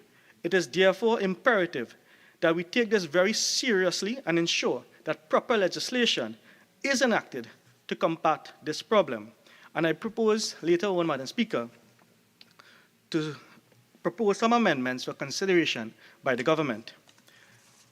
One need not look further than the story of Lance Armstrong, the man who had beaten cancer and gone to win 7 straight Tour de France competitions from 1999 to 2005. A man inspired millions of people, only for their hopes, their beliefs and aspirations to be crushed due to doping. Madam Speaker, Section 17 states that the Trinidad and Tobago Anti-Doping Agency, this is in the Parent Act, shall establish a therapeutic use exemption committee, herein referred as TUTEC, which, while Section 27 established a disciplinary panel to be known as the Trinidad and Tobago Anti-Doping Disciplinary Panel. So by the Parent Act, and included in this amendment here, Madam Speaker, there are certain committees which must be established in recognition of WADA code. Madam Speaker, it is clear from 2010 to 2013, which in the parent bill was supported by the opposition PNM. As you saw, this is a very important to this crucial legislation. It is clear that it's the success of this entire regime in this country's fight against anti-doping drive depends on the establishment of a properly functioning anti-doping organization. At least that is what was originally contemplated, and these proposed amendments make changes to that.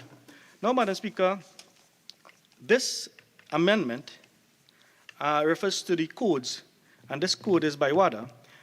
The code is a core document which is a core document that provides a framework for anti-doping policies, rules and regulation within sporting organizations and among public bodies. It is designed to harmonize anti-doping policies and ensure standards are same for all athletes. Madam Speaker, on the World Anti-Doping Agency's website, it is stated that the code was never designed to be a document that stood still. As anti-doping developed, so would ideas that would often form rules, regulations, and policies in the future. The first application of this World Anti-Doping Code came into effect in 2004. There were public consultations of varied means, Madam Speaker, in 2006, 2011, and 2017 for review in a fully collaborative process. And that led to the newest codes, which took effect on the 1st of January 2021. In fact, Madam Speaker, when I go back to the debate of the Act, this is the 2013 Act, then opposition member, the Honorable Donna Cox, said, and permit me to quote from the Hansard dated the 12th of April 2013, "A perusal of the bills reveal that the implementation of this process will be costly and must involve proper planning. Might I add, it also reaffirms the importance of the national sports policy, including the establishment of the Sports Commission, as there must be a holistic, integrated, and systematic framework in the development of sport rather than a piecemeal approach. In the national sports policy, one of the objectives is that Trinidad and Tobago should become the preferred destination for international events and hubs for sports in the Caribbean." Now, Madam Speaker, when you look at what was indicated by the Honorable Minister, then Honorable Donna Cox, is that the desire was for Trinidad to become a hub for sports in the Caribbean, and that is exactly what United National Congress government had as its imperative. We had the establishment and the building of the cycling velodrome, the aquatic center, and the tennis court in Tacarigua. Those are all international,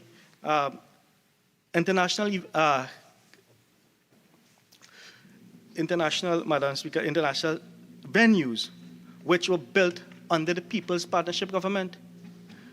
Three very successful endeavors, might I add.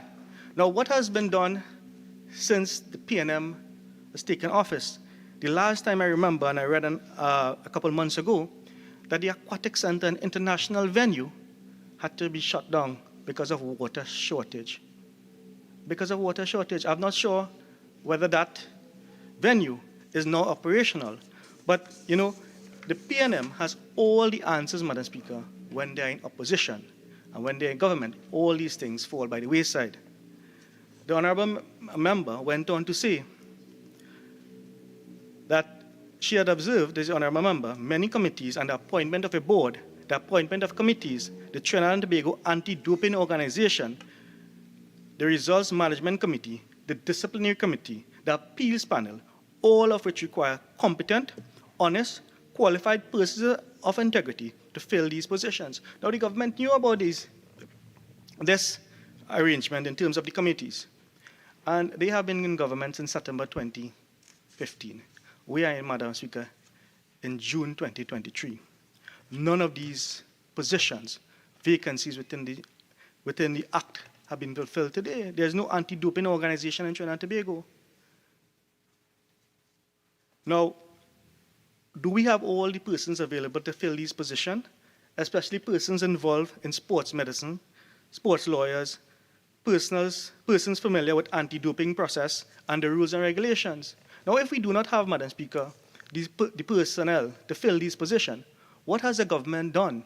Have they collaborated with the University of the West Indies? Have they collaborated with the University of Trinidad and Tobago to establish programs and policies or a curriculum to identify and to have a curriculum that these classes of persons are trained and to develop, or a program developed to fill these positions? The lives of the future of many athletes will rest in the hands of these persons of substance, and the wrong person in these positions can make or break an athlete. I see my colleague, member for Port of Spain South. I remember when he had to fight at the courts for one of our athletes who have been bypassed in the gymnastics field. I remember that, Madam Speaker.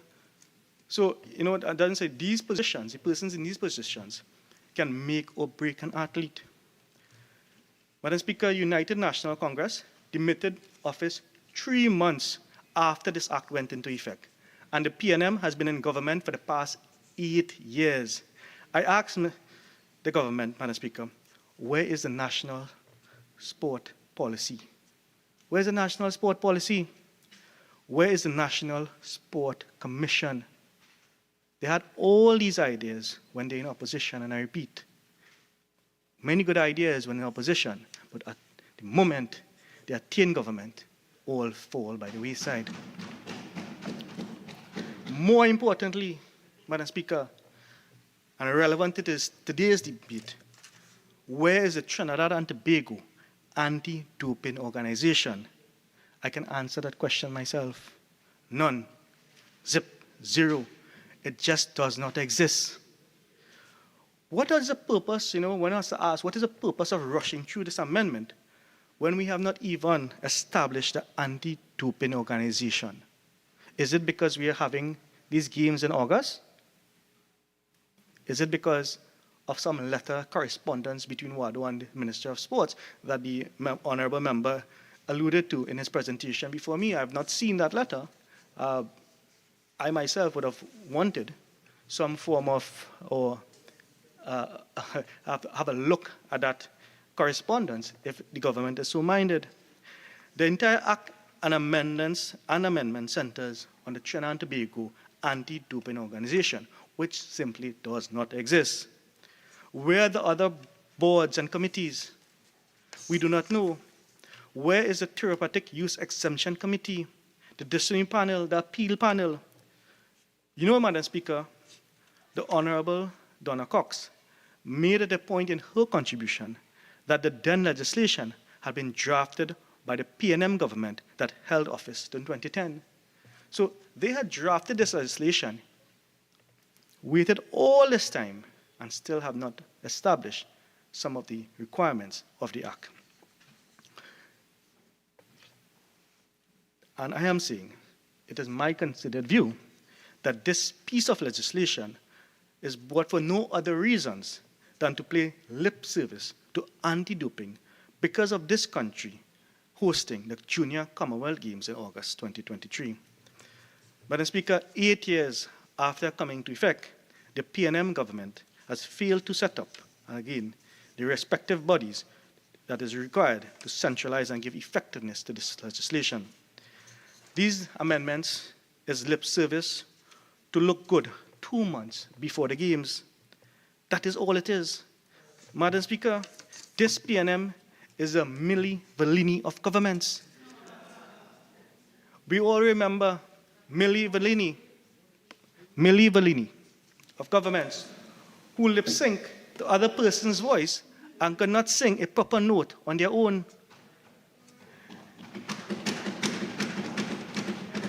During the debate in 2013, the opposition were at pains to point out that Act 10 of 2023 was patterned against similar legislation in Jamaica and Bermuda. Let's see what the position in Jamaica has been since, Madam Speaker.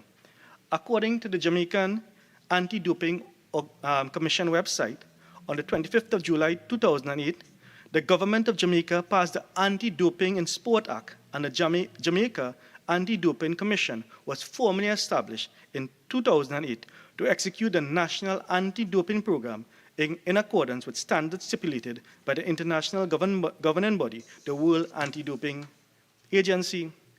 So while we are paying lip service in Trinidad and Tobago, Jamaica is moving full speed, or has moved full steam ahead, and yet we continue to ask ourselves why Jamaica is much more successful than we are. Madam Speaker, and I think one of the answers to that is because of a lack of passion demonstrated by consecutive ministers of sports under the People's National Movement. Madam Speaker, this is about, now is about graduation time, and we normally give these courses to students, and we tell them follow their passion, because it's what drives them. Not everybody can be attorneys and doctors and engineers, but we advise them to follow their passion. And I remember quite distinctly, Madam Speaker, when the Honorable current Minister of Sport was appointed, and I paraphrase, please. I do not know anything about sport. I used to play a little bit of football. That was her response, Madam Speaker. And it shows a lack of passion from this Minister of Sport to get the job done. There's no determination. There's no diligence on the part, assertiveness and tenacity of this Minister of Sport to get things moving. Because why? The Honorable Minister of Sports has indicated from her first appointment that she lacks the passion for the job that was handed to her by the member for Diego Martin West. And as we move along, the figures show that we lag behind our more successful neighbors. Based on the figures quoted on WADA testing figures 2018, established in December 2019, out of 69 elite athletes, Jamaica Anti-Doping Commission performed 240 out-of-competition tests at a rate of 3.5. You know what our figures are, Madam Speaker? It's not hard to guess. Out of 12 elite athletes, we have done 0 testing, none. And yet this PNM government wants to come here to hoodwink the population into believing that they are serious about anti-doping and promoting sports. And the Jamaicans are proud, as they should be, of their achievements. The Jamaican Minister of Culture, Gender, Entertainment and Sport, the Honorable Olivia Grange, was quoted in the Gleaner newspaper in an article appearing in January this year as saying, "We are proud of what we have been able to do in a short time, that we established the Anti-Doping in Sport Act and have been administering the program, because we are so well known across the world in track and field, in particular, and other sporting disciplines. We sometimes are seen as a country that has to be looked at very closely when it comes to anti-doping practices. And we are proud that we have been able to actually demonstrate that we support clean sports and actively live what we preach." And that is the position of the Minister of Sports in Jamaica, the Minister of Sport, Culture, Gender, but that is the demeanor that they have taken up, because they are passionate about sports. They recognize that they are then looked at across the globe. And Trinidad and Tobago should be no different, Madam Speaker, at least in the world of track and field. I see ourselves as a force to be reckoned with on the international scale. We are well known, but where's our testing to meet the requirements of WADA's code? Unlike Jamaica, this government is not serious about implementing anti-doping measures and carrying out the mandate of WADA, Madam Speaker. What this government has done is for the past 8 years, the PNM has ensured that none of the framework needed for Anti-Doping in Sport Act was put in place, not even a single committee. Yet they have simply taken wholesale WADA's 2021 International Anti-Doping Code and brought it to this Parliament to pass as a rush job on the heels of the international games to be held in August. And you know, Madam Speaker, even if this act is passed today and proclaimed tomorrow, we will still be in the same position we were in when they took into government 8 years ago. We'll be in the same position. Imagine, Madam Speaker, we have anti-doping legislation which established the anti-doping organization. Yet for the Commonwealth Games this year in the Caribbean, the Regional Anti-Doping Organization, RADO, they will be providing the support to Trinidad and Tobago Olympic Committee, acting as National Anti-Doping Organization for August 14th to 4-11 Commonwealth Youth Games. Interestingly, Madam Speaker, instead of establishing our anti-doping organization, this government has been passing responsibility for testing to different organizations. They have been hoping and praying for international groups to assist us for these games. According to an article appearing in the Express newspaper on the 8th of May 2023, written by Mark Pouget, RADO's chairman Patrick Willman said, the member country representative need all the help they can get to comply with strict anti-doping code requirements, while these countries' governments also have responsibilities.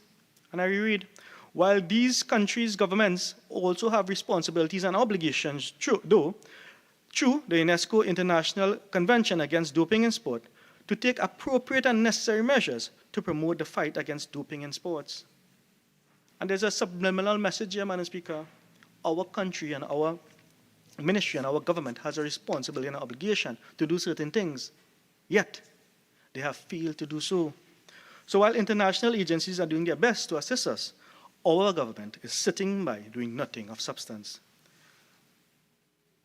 Talking about nothing, way back in 2019, the Honorable Minister of Sports, Shamfa Kujo, as quoted in Newsday article, said, the government of Trinidad has committed to providing the necessary support resources to ensure that we take responsibility to do right to our sporting fraternity and uphold our commitment to UNESCO, WADA, our Caribbean RADO, and our peers in the international community. This was way back in 2019, Madam Speaker. And the Honorable Minister was speaking at the 7th UNESCO Conference of Parties to the International Convention Against Doping in Sport in Poland, referred to by the previous member. So they recognize, Madam Speaker, and I mean the government recognize that there are certain obligations which was approved on the 7th of November 2019 at that said conference. It was unanimously approved by all the members, and this government knew since 2019 that the new code, the revised code, will come into effect on the 1st of January 2021. And they're here today to tell you about COVID, going back to blaming COVID that we couldn't pass the laws because of COVID. And we are now passing the law to make it in compliance with the new code, Madam Speaker. So, Madam Speaker, may I ask what is my full time? Your ordinary time ends at 3:23. You're entitled to 15 minutes after that. I'll avail myself, please, Madam Speaker. So, Madam Speaker, I just want to get into some of the clauses of the bills and for consideration by the Honourable Member for San Fernando West, who piloted the bill for the government position. Clause 4, Section 4, the definition of athlete sport personnel, and I'm saying should be clear that it applies to physiotherapists and nutritionists. The amended definition for athletes and support personnel is as follows. Athlete support personnel means any coach, trainer, manager, agent, team, staff, official, medical or paramedical personnel, parent or any other person working with, treating or assisting an athlete participating in or preparing for sports competition. Whilst it may be argued that physiotherapists and nutritionists may be captured by any other person working with, treating and or assisting an athlete, it is imperative to make it clear that this applies to physiotherapists and nutritionists. It is not common, Madam Speaker, for athletes to be closely monitored and supported by these two professions who have a direct impact on what they consume. The specific reference to them adds certainty to the definition and as such, it should be retained. That is my first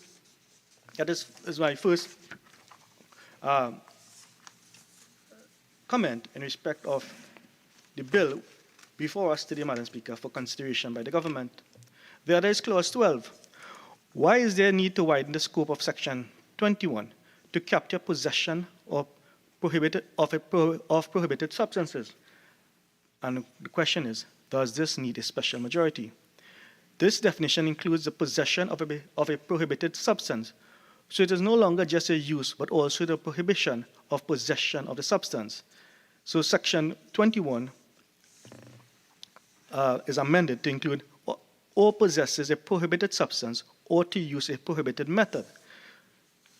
Does it mean that if an athlete is carrying around a prohibited substance on his or her person and or it is being stored in his or her room, that the athlete, which has not consumed same, he or she is in violation?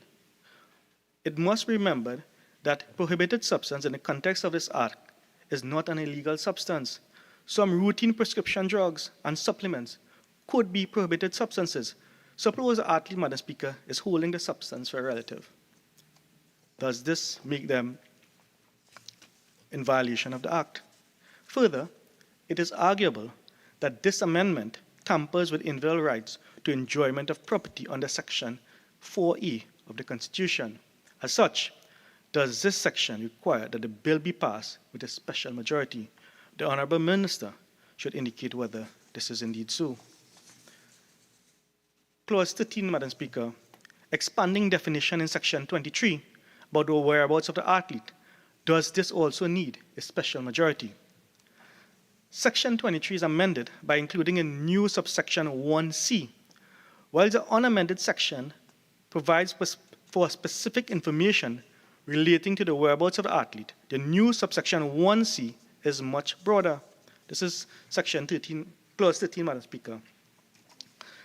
And Section 1C adds any other whereabouts information required by the international standards for testing and investigation. Having regard to Section 1A and B, is it really necessary to include such a broad new subsection at C? This subsection allows for other whereabouts information as required by the international standard for testing and investigation. The counter-argument here is that it is in compliance with the code. However, by this amendment, it is arguable that it increases the intrusion of personal information, which was not envisaged by the Parent Act. As such, does this section require the bill be passed with a special majority? Again, the Honourable Minister should indicate whether this further intrusion into the privacy of the athletes engages Section 13 of the Constitution, specifically a breach of Section 4C, right of an individual to respect for his private and family life. Another consideration for another clause for the active consideration of the government is the new Section 39. It says the minister may amend. If we are complying with the standards of the World Anti-Doping Code, should it not be mandatory for the minister to amend and reflect the updated code and international standard? By this new Section 39, the minister may, by order, amend the applicable schedule for the purpose of including amendments to the code or international standard. This Section 39 reads as follows. Where an amendment of the code or international standard adopted by WADA the minister may, by order, amend the applicable schedule for the purpose of including therein that amendment. The policy and purpose of the bill is to bring us in compliance with the standards of World Anti-Doping Code. The purpose of this section is to allow the minister to make necessary amendments to include any changes or amendments which are subsequently made to the code and international standards. And I said before, the code is a working document. It is not static. And we ask the question, why use the word may? It gives the minister a choice. So the minister could decide not to reflect amendments to the code and international standards in our legislation. This makes little sense because what we are doing is bringing our legislation in conformity with the code and international standards. This section should read, the minister shall, and I'm proposing that amendment to the bill. The minister shall. Anytime there is an amendment to the code or international standard, there should be an obligation to the minister to make the necessary changes in our domestic law. If the government of the day decides that their policy is not to be in line with and in compliance with the code or international standard, then they could come to the parliament and amend this section. But I am uncomfortable with the minister having a choice as to whether or not our laws should be updated to reflect changes in the code and international standards. The ability to cherry pick defeats the purpose of this bill. For example, we could pass this bill today, and in 2 weeks, the code and international standards could be significantly amended, and the minister may or may not have the relevant amendments by order. When you look at Schedules 1 to 4, why include the code and international standards in the Act? Is it necessary to include Schedules 1 to 4, the code and international standards? And I heard the honorable member before me giving some reasons why it should be. But would it not make better legislative sense, Madam Speaker, to define the code and international standards in the Act so that reference could be made to the code and international standards enforced from time to time? So we don't have to make an order or come back to Parliament. It is reflected immediately. For example, the current definition of code is as follows. Code means the World Anti-Doping Code adopted by the World Anti-Doping Agency on the 5th of April 2003 and include any revisions or amendments thereto and are adopted by the World Anti-Doping Agency from time to time. So by including the entire schedules wholesale, Madam Speaker, as opposed to saying, let us include the code and the international standards. So when they come into force from time to time, that they are automatically included.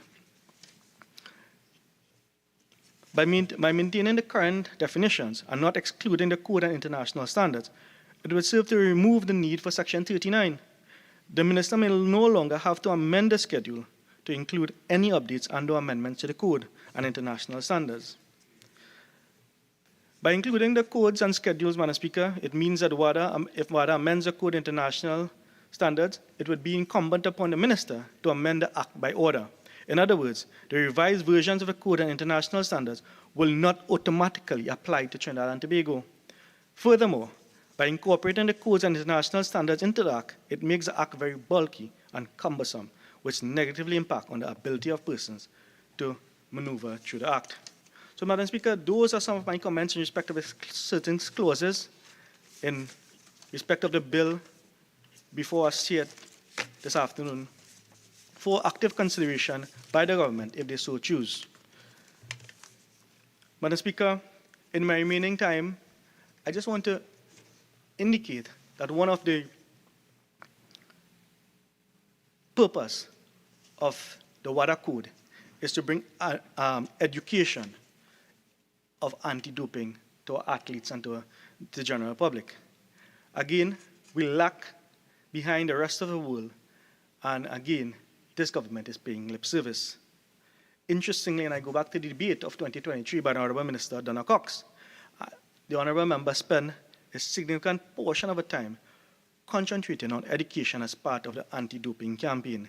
And we have not seen any of that here today, Madam Speaker. It has been 10 years since that honourable member raised the issue in Parliament, 8 years since this PNM government has taken office, and 3 years since this Honorable Minister of Sport addressed the Poland Conference, and what has been done to promote anti-doping in this country?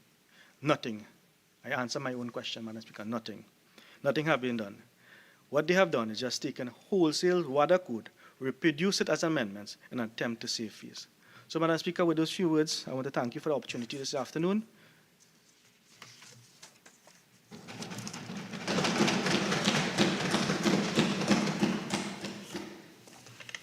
Minister of Rural Development and Local Government. Thank you, Madam Speaker.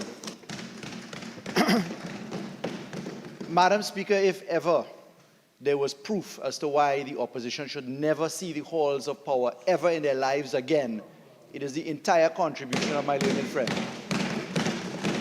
Madam Speaker, let me tell you why I've started off on such an uncharitable note, which is uncharacteristic for me in these circumstances. The honourable member said that we should not include the schedules that we are proposing be included. The honourable member said it would be by far better from a legal point of view, and I think he's a practicing attorney at law, the honourable member, that we allow the law to say instead that the code shall be such code as is enforced from time to time. He said that way we wouldn't have to be bothered to annex bulky things to the law, Madam Speaker. Madam Speaker, that is just after the honourable member bothered to say that the bill perhaps needs a 3/5 majority. Now, Madam Speaker, those two principles of advocacy just don't blend, and let me explain why. Madam Speaker, the reason why the schedules, the code in Schedule 1 and the other aspects in Schedules 2, 3, and 4 are there, are specifically to ensure that we only introduce into the laws of Trinidad and Tobago, by way of the dualistic theory of law, laws which can pass constitutional muster. If we accept what the honourable member said a short while ago, if WADA were to produce a code which automatically infringed our constitutionally enshrined rights, and we were to just say, look, we will receive these laws by just saying such laws as such aspects of the code as are enforced from time to time, then we would unwittingly allow for subsidiary legislation to be received into primary legislation, which could offend the separation of powers principle and the constitutionally enshrined rights provisions, Madam Speaker. So, Madam Speaker, that submission not only has absolutely no precedent in the laws of Trinidad and Tobago, but it is the opposite of the manner in which our law operates. There is no law in Trinidad and Tobago that says just receive the law as may be in existence from time to time elsewhere. The supreme law is the Constitution. The Constitution sets up sections 4 and 5 and section 14 of the Constitution and section 54 of the Constitution. There is no way that we can just simply say receive law proverbially cat in bag, Madam Speaker. It makes absolutely no sense. Madam Speaker, the second aspect that the honourable member spoke to was to say that we should add the definition, we should include nutritionists and physiotherapists in the definition of support personnel, Madam Speaker. But, Madam Speaker, I think charitably, I will say, the honourable member gave the answer to that submission himself. Because, Madam Speaker, the definition is what speaks. And whether you rely upon the adjustum generis rule for interpretation, or whether you go on the literal meaning interpretation alone, the fact is, Madam Speaker, that the support personnel, as broadly defined as they are, athlete support personnel, means, as we propose to be included here, any coach, trainer, manager, agent, team staff, official, medical or paramedical personnel, parent, or any other person working with, treating, or assisting an athlete participating in or preparing for sport competition. Honourable member, Go back to the law school books that you probably had. Feel free to look at the Justum Generis rule. Don't be worried about how it would look to research the law. It's right there. It is the basic tool of statutory interpretation. You don't even need to go as far as Bennion, Madam Speaker, to understand statutory construction. The literal meaning takes care of that, Madam Speaker. So point number one, Naparima, obsessed as he is with Surat notwithstanding, Madam Speaker, the point number one is that you cannot receive laws cat in bag in a monistic sense, contrary to the dualistic sense. You cannot say the code as may exist from time to time. It's not done. Number two, the athlete support personnel definition is wide enough for us to capture exactly what the Honourable Member believes should be inside of there. Madam Speaker, the Honourable Member raised the spectre of special majority in relation to possession. I would just like to remind that the possession aspect is part and parcel of proportionality. And the proportionality is balanced by the due process provisions in the law. The law sets up a tribunal. The law sets up a panel. The law sets up the appellate process, Madam Speaker. And because of the separation of powers principle, Madam Speaker, the mere possession is associated in the code with burdens of proof and standards of proof. And if you bothered, Honourable Member, to read what was printed for you, Honourable Member, you will see that the law is set out. Mere possession is not simpliciter. It is not a strict liability offence. There is a standard of proof. There is a burden of proof. It is more than a balance of probabilities. It is not as high as proof beyond reasonable doubt. It is right there in the code set out in Schedule 1, Madam Speaker. So that was the third submission of my learned friend opposite. Madam Speaker, I come to the last submission of merit that deserves a reply, Madam Speaker, because anybody that took their time to read insults is not to be taken that seriously. So I'll just ignore all of the insults that the Honourable Member had to read out in quite a halting manner.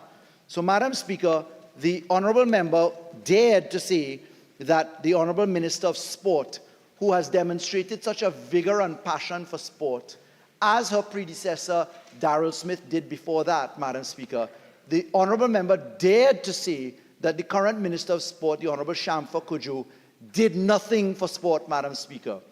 And he did it in a bifurcated way. On the first limb, the Honourable Member said that 8 years later, nothing has been done. Instead of just standing and reading a reply, a debate requires that you listen to what honourable members said. And Madam Speaker, it is a matter of record on Hansard that I explained in 2017 that WADA went about its consultation exercise for 2 years. In 2019, it's on the record that the agreement in Poland came up with an effective implementation date of 2021. It's on the record that the Olympic Committee of Trinidad and Tobago is de facto stroke de jure in charge of the coordination. It's on the record that the RADO, the Regional Anti-Doping Organization, has done the testing because of economies of scale. And I went so far back as to say that those were the very submissions made on the record in May 2013, when I sat in the Senate and made those observations 10 years ago. And we explained why the law could not be operationalized, because the honourable members had not thought it through, Madam Speaker. Madam Speaker, if one were to dare to use the parliamentary tools, the iPad paid for by the people of Trinidad and Tobago, which the honourable member is in possession of, if one were to dare to type in the Ministry of Sport of the Republic of Trinidad and Tobago and see at its front page the Elite Athlete Assistance Program, it would make a mockery of the submissions made by my learned friend.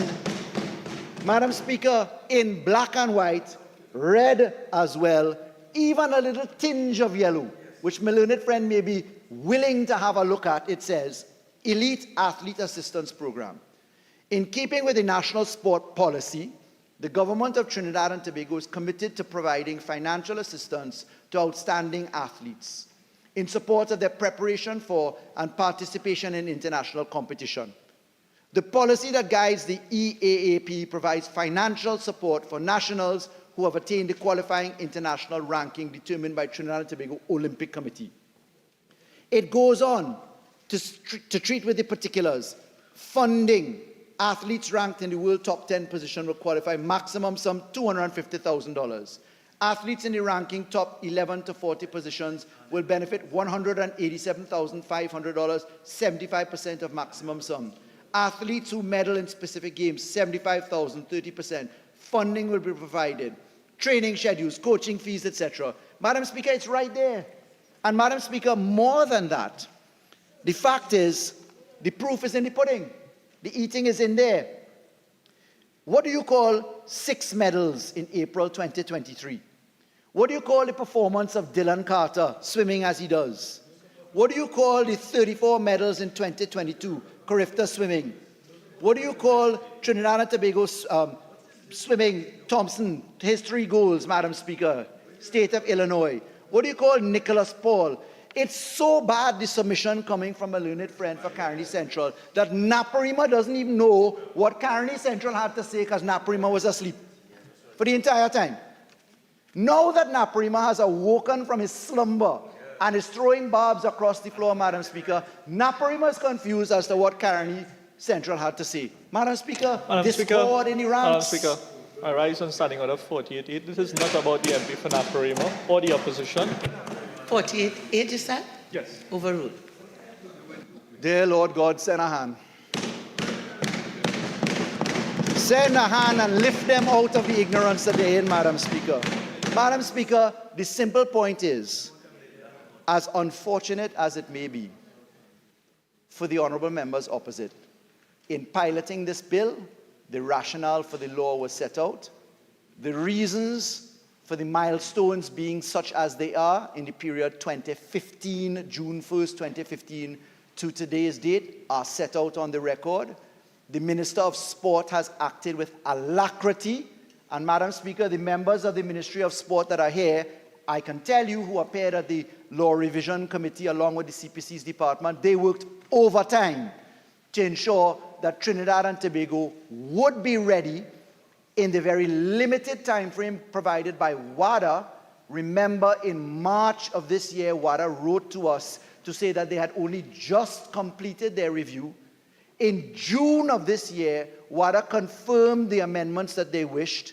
And Madam Speaker, I wish to give a public compliment to not only the honourable member, Minister of Sport, Shamfa Kojo, who piloted and championed this, but to the hard-working members of her team, Madam Speaker, her legal team, the Trinidad and Tobago Olympic Committee, all of these persons, Madam Speaker, who have worked tirelessly behind the scenes to ensure that Trinidad and Tobago has the opportunity to level itself up in the world rankings and to ensure that our law is properly on the books, Madam Speaker. I say we in the government salute you. The people of Trinidad and Tobago salute you and thank you for your service. Madam Speaker, there is nothing else to reply to, and I beg to move. Honourable members, the question is that a bill entitled An Act to Amend the Anti-Doping in Sports Act, Chapter 4056, to bring in compliance the non-conformities of the Act with the standards of the World Anti-Doping Code be now read a second time. All in favour say aye. Aye. Any against? The ayes have it. An act to amend the Anti-Doping in Sports Act, Chapter 4056, to bring in compliance the non-conformities of the Act with the standards of the World Anti-Doping Code. The Minister of Rural Development and Local Government. Madam Speaker, in accordance with Standing Order 68.1, I beg to move that the Anti-Doping in Sports Amendment Bill 2023 be committed to the Committee of the Whole to be considered clause by clause. Honourable members, the question is that the Anti-Doping in Sports Amendment Bill 2023 be committed to the Committee of the Whole to be considered clause by clause. All in favour say aye. Aye. Any against? The ayes have it. This House will now go into the Committee of the Whole to consider the bill clause by clause. This bill has 22 clauses and 4 schedules. Honorable members, at this time we are just going to suspend for 5 minutes and we'll resume into the committee of the whole. So we will return here at 3:50.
Okay, the meeting of the Committee of the Whole shall commence.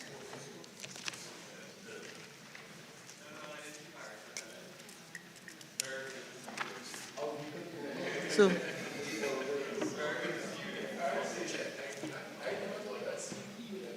can we take clauses 1 to 3 together? I'm on. Minister? Yes, Madam Speaker. Yes, Madam Chair, sorry. Have the amendment? They've been circulated. They've been circulated? Yes. No. No. Yes. One sheet. No, we can't. 1 to 3, First Amendment at 4. Clauses 1 to 3. The question is that clauses 1 to 3 stand part of the bill. The question is that clauses 1 to 3 now stand part of the bill. Those in favor say aye. Aye. Those against say no. I think the ayes have it. Clauses 1 to 3 now stands part of the bill. Clause 4. The question is that clause 4 stand part of the bill. Minister of Rural Development and Local Government. Madam Speaker, Madam Chair, thank you so much. Madam Chair, we propose that Clause 4 be amended as circulated in 5 ways through letters A, B, C, D, and E. Effectively, Madam Speaker, it is just to tighten the observations made by the World Anti-Doping Agency with respect to our text, Madam Speaker. The large part of confusion just is in simple renumbering, as identified at paragraph B, Madam Speaker, and they really pretty much speak for themselves, so they are rather innocuous amendments. We need, just to make this observation, and Minister, you'll correct me. Sure. Maybe in the sequential order, C should come before B?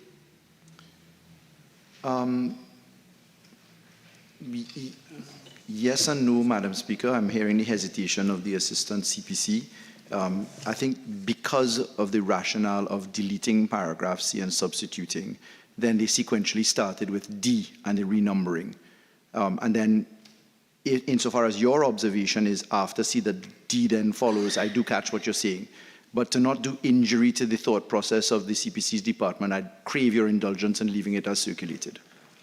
Okay, so the question is that clause 4 be amended as circulated. Those in favor say aye. Aye. Those against say no. I think the ayes have it. The question is that clause 4 as amended now stand part of the bill. Those in favor say aye. Those against say no. I think the ayes have it. Clause 5. The question is that clause 5 do stand part of the bill. The question is that clause 5 now stands part of the bill. Those in favor say aye. Aye.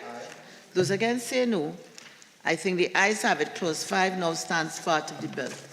Clause 6. The question is that clause 6 stand part of the bill. Minister of Rural Development and Local Government. Yes, Madam Speaker. Madam Chair, thank you. Madam Chair, consistent with WADA's review of the bill after we had laid, they asked us to shore up the independence provisions by causing amendments to the bill in Clause 6, which amends Section 8 of the Act, and effectively, Madam Speaker, in 2 significant places, we're ensuring the operational independence requirements consistent with the Code. It is in keeping with the rationale delivered in the piloting of the bill, Madam Speaker, and falls within those 4 corners. The question is that clause 6 be amended as circulated. Those in favor say aye. Aye. Those against say no. I think the ayes have it. The question is that clause 6 as amended now stand part of the bill. Those in favor say aye. Aye. Those against say no. I think the ayes have it. Clauses 7 to 8. The question is that clauses 7 to 8 stand part of the bill. The question is that clauses 7 to 8 now stand part of the bill. Those in favor say aye. Aye. Those against say no. I think the ayes have it. Clauses 7 to 8 now stand part of the bill. Clause 9. The question is that clause 9 stand part of the bill. Minister of Rural Development and Local Government. Madam Speaker, Madam Chair, we propose that clause 9 be amended as circulated. Notwithstanding the inelegance of the phrasing and or the International Federation, our battle with the civil lawyers that represent WADA proved to be less than in full accord, so we are compelled to accept what we usually refrain from in this language. So may I, with your indulgence, propose that we accept the amendments from WADA. They really cause no injury, and that would be in paragraph A of clause 9, and then we delete paragraph B and renumber C as B, respectively. Well, the question is that clause 9 be amended as circulated. Those in favor say aye. Aye. Those against say no. I think the ayes have it. The question is that clause 9 as amended now stands part of the bill. Those in favor say aye. Aye. Those against say no. I think the ayes have it. Clause 10. The question is that clause 10 stand part of the bill.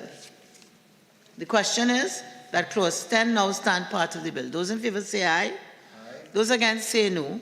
I think the ayes have it. Clause 10 now stands part of the bill. Clause 11. The question is that clause 11 stand part of the bill. Minister of Rural Development and Local Government. Thank you, Madam Speaker. Madam Chair, we omitted to repeal subsection 3, and we had only done subsections 1 and 2 in the bill, and therefore we propose that we also repeal subsection 3 in the chapeau as circulated with respect to clause 11. Well, the question is that clause 11 be amended as circulated. Those in favor say aye. Aye. Those against say no. I think the ayes have it. The question is that clause 11 as amended now stand part of the bill. Those in favor say aye. Aye. Those against say no. I think the ayes have it. Clause 12. The question is that clause 12 stand part of the bill. Minister of Rural Development and Local Government. Thank you, Madam Chair. And if you were to add my acting, it'll be even longer. So, Madam Chair, we are proposing, consistent with WADA's direction and approval, that we cause an amendment to clause 12, which effectively amends section 21 of the Act. I dealt with this in reply to the honourable member that addressed the issue. The inclusion of possession is what we're seeking to capture here. I want to remind that it is not a strict liability offence. It is clothed with the due process routes that the code offers. And of course, there's the burden and standard, which is set out in full structure in Schedule 1 to the bill, which comes after clause 22. Well, the question is that clause 12 be amended as circulated. Those in favor say aye. Aye. Those against say no. I think the ayes have it. The question is that clause 12 as amended now stands part of the bill. Those in favor say aye. Aye. Those against say no. I think the ayes have it. Clauses 13 to 14. The question is that clauses 13 to 14 stand part of the bill. The question is that clauses 13 to 14 now stand part of the bill. Those in favor say aye. Aye. Those against say no. I think the ayes have it. Clauses 13 to 14 now stand part of the bill. Clause 15. The question is that clause 15 stand part of the bill. Minister of Rural Development and Local Government. Madam Speaker, in our deliberations with WADA, they asked specifically for amendments to clause 15, which seeks to amend section 26.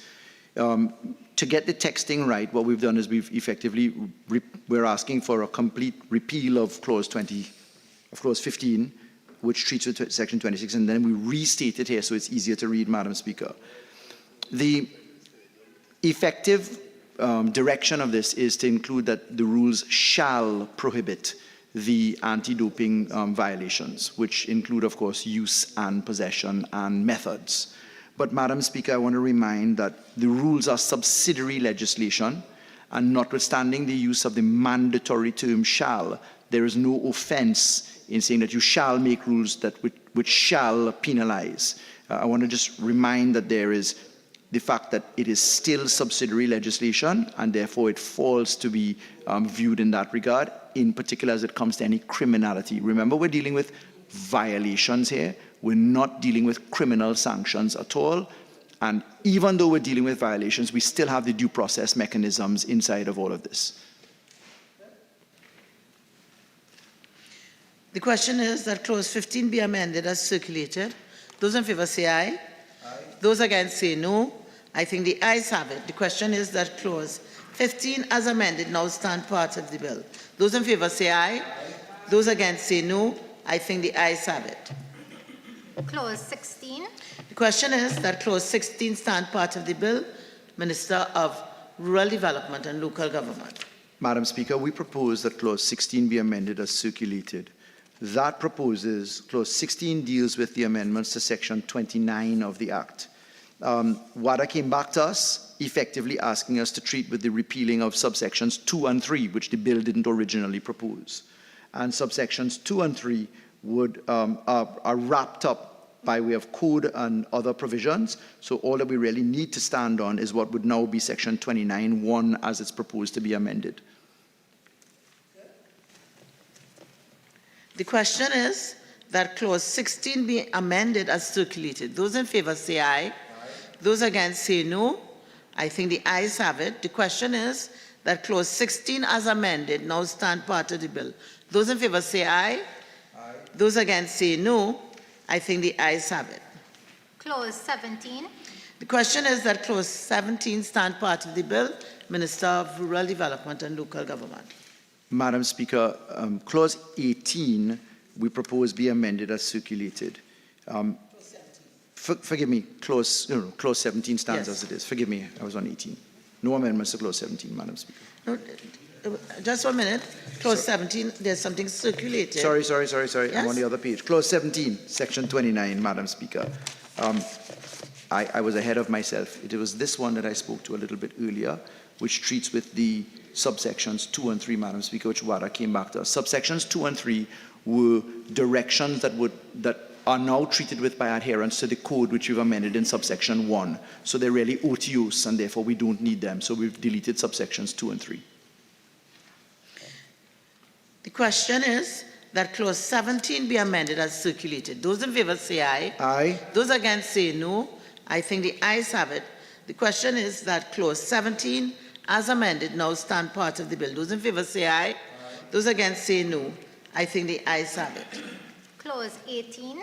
The question is that clause 18 stand part of the bill. Minister of Rural Development and Local Government.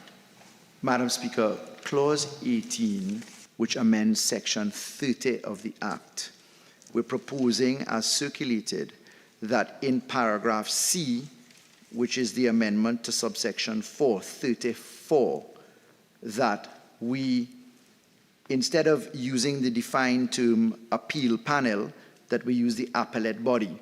So the new subsection 4 would read, the decision of the disciplinary panel shall remain in effect until the determination of the appeal unless the appellate body orders otherwise. That is to capture the various iterations of appeal bodies, so they are in the plural depending upon which body you're before, and this therefore captures it that way. The question is that clause 18 be amended as circulated. Those in favor say aye. Aye. Those against say no. I think the ayes have it. The question is that clause 18 as amended now stand part of the bill. Those in favor say aye. Aye. Those against say no. I think the ayes have it. Clause 19. The question is that clause 19 stand part of the bill. Minister of Rural Development and Local Government. Thank you, Madam Chair. Madam Chair, clause 19 is where we move away from the appeal being a creature of the minister, that is the appeal panel. This is effectively in section 32 of the Act. So we're qualifying the operation of section 80 of the Constitution so that the President is acting in own discretion expressly. Otherwise, the President would be acting on the advice of Cabinet. That's the principal amendment that we propose in this circulation, Madam Speaker. Okay. The question is that clause 19 be amended as circulated. Those in favor say aye. Aye. Those against say no. I think the ayes have it. The question is that clause 19 as amended now stand part of the bill. Those in favor say aye. Aye. Those against say no. I think the ayes have it. Clauses 20 to 21. The question is that clauses 20 to 21 stand part of the bill. The question is that clauses 20 to 21 now stand part of the bill. Those in favor say aye. Aye. Those against say no. I think the ayes have it. Clauses 20 to 21 now stand part of the bill. Clause The question is that Clause 22 stand part of the bill. Minister of Rural Development and Local Government. The never-ending battle between shall and may, Madam Speaker, finds itself yet again before us. WADA has insisted, and we have no objection, that we use instead the word shall. So this is the provision which allows for the dualistic theory of law to operate, where amendments to the code are made, that we shall have the positive obligation to cause the amendments. Because the code specifically says and acknowledges from the UNESCO Convention come down that the laws of the land are to be respected, there is nothing that we can bring in by way of subsidiary legislation, in this case statutory instrument or order, which we would be permitted to put which offended any of our constitutional rights and remedies. So notwithstanding the use of the word shall, we are intended to capture here, and we do not trade away the discretion that our legislature will have to ensure that constitutionality is preserved, notwithstanding the use of the word shall. Just for clarity, Minister, are you saying now that we've put in the word shall, that any codes or amendments to the codes internationally from WADA would be accepted by into law, correct? I'm saying so that there's that no is discretion. There's no discretion. There is a discretion. The discretion is our constitution.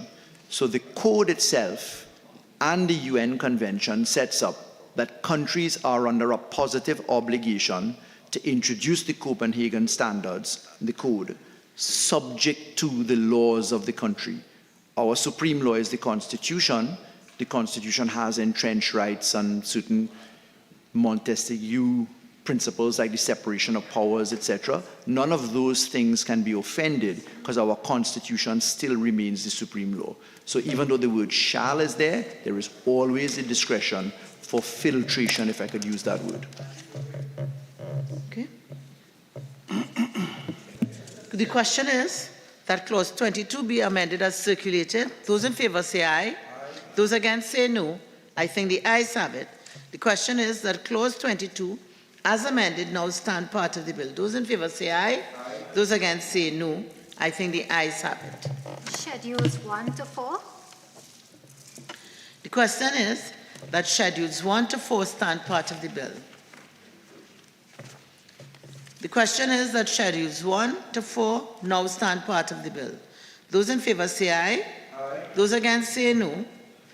I think the ayes have it. Schedules 1 to 4 now stand part of the bill. Honourable members, the question is that the bill be now reported to the House. Those in favor say aye. Aye. Those against say no. I think the ayes have it. This committee meeting is now adjourned.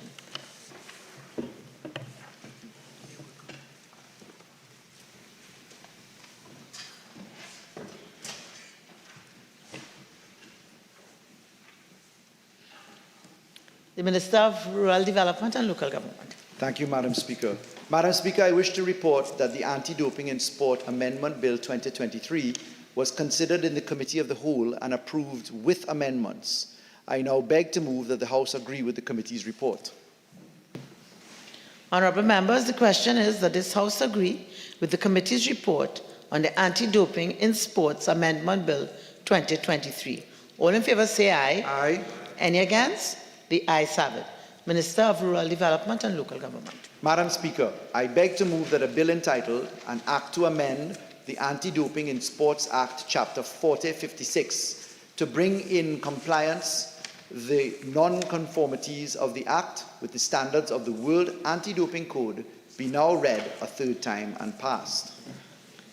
Honourable members, the question is that a bill entitled An Act to Amend the Anti-Doping in Sports Act, Chapter 4056, to bring in compliance the non-conformities of the Act with the standards of the World Anti-Doping Code be now read a third time and passed.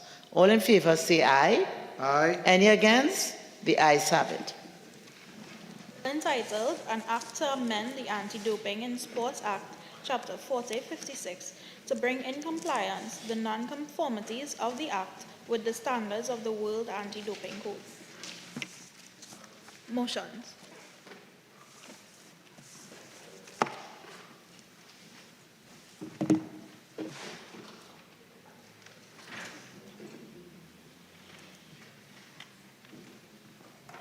Madam Speaker, which motion do you wish to do first?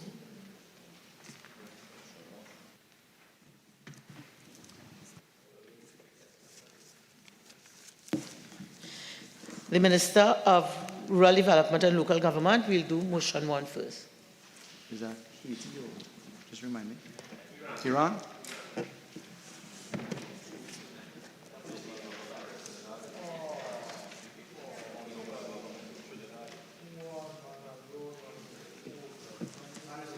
May I just ask if there's a procedural brief for that? Because I only had one for sport.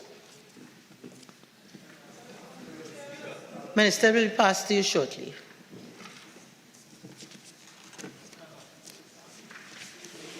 Thanks.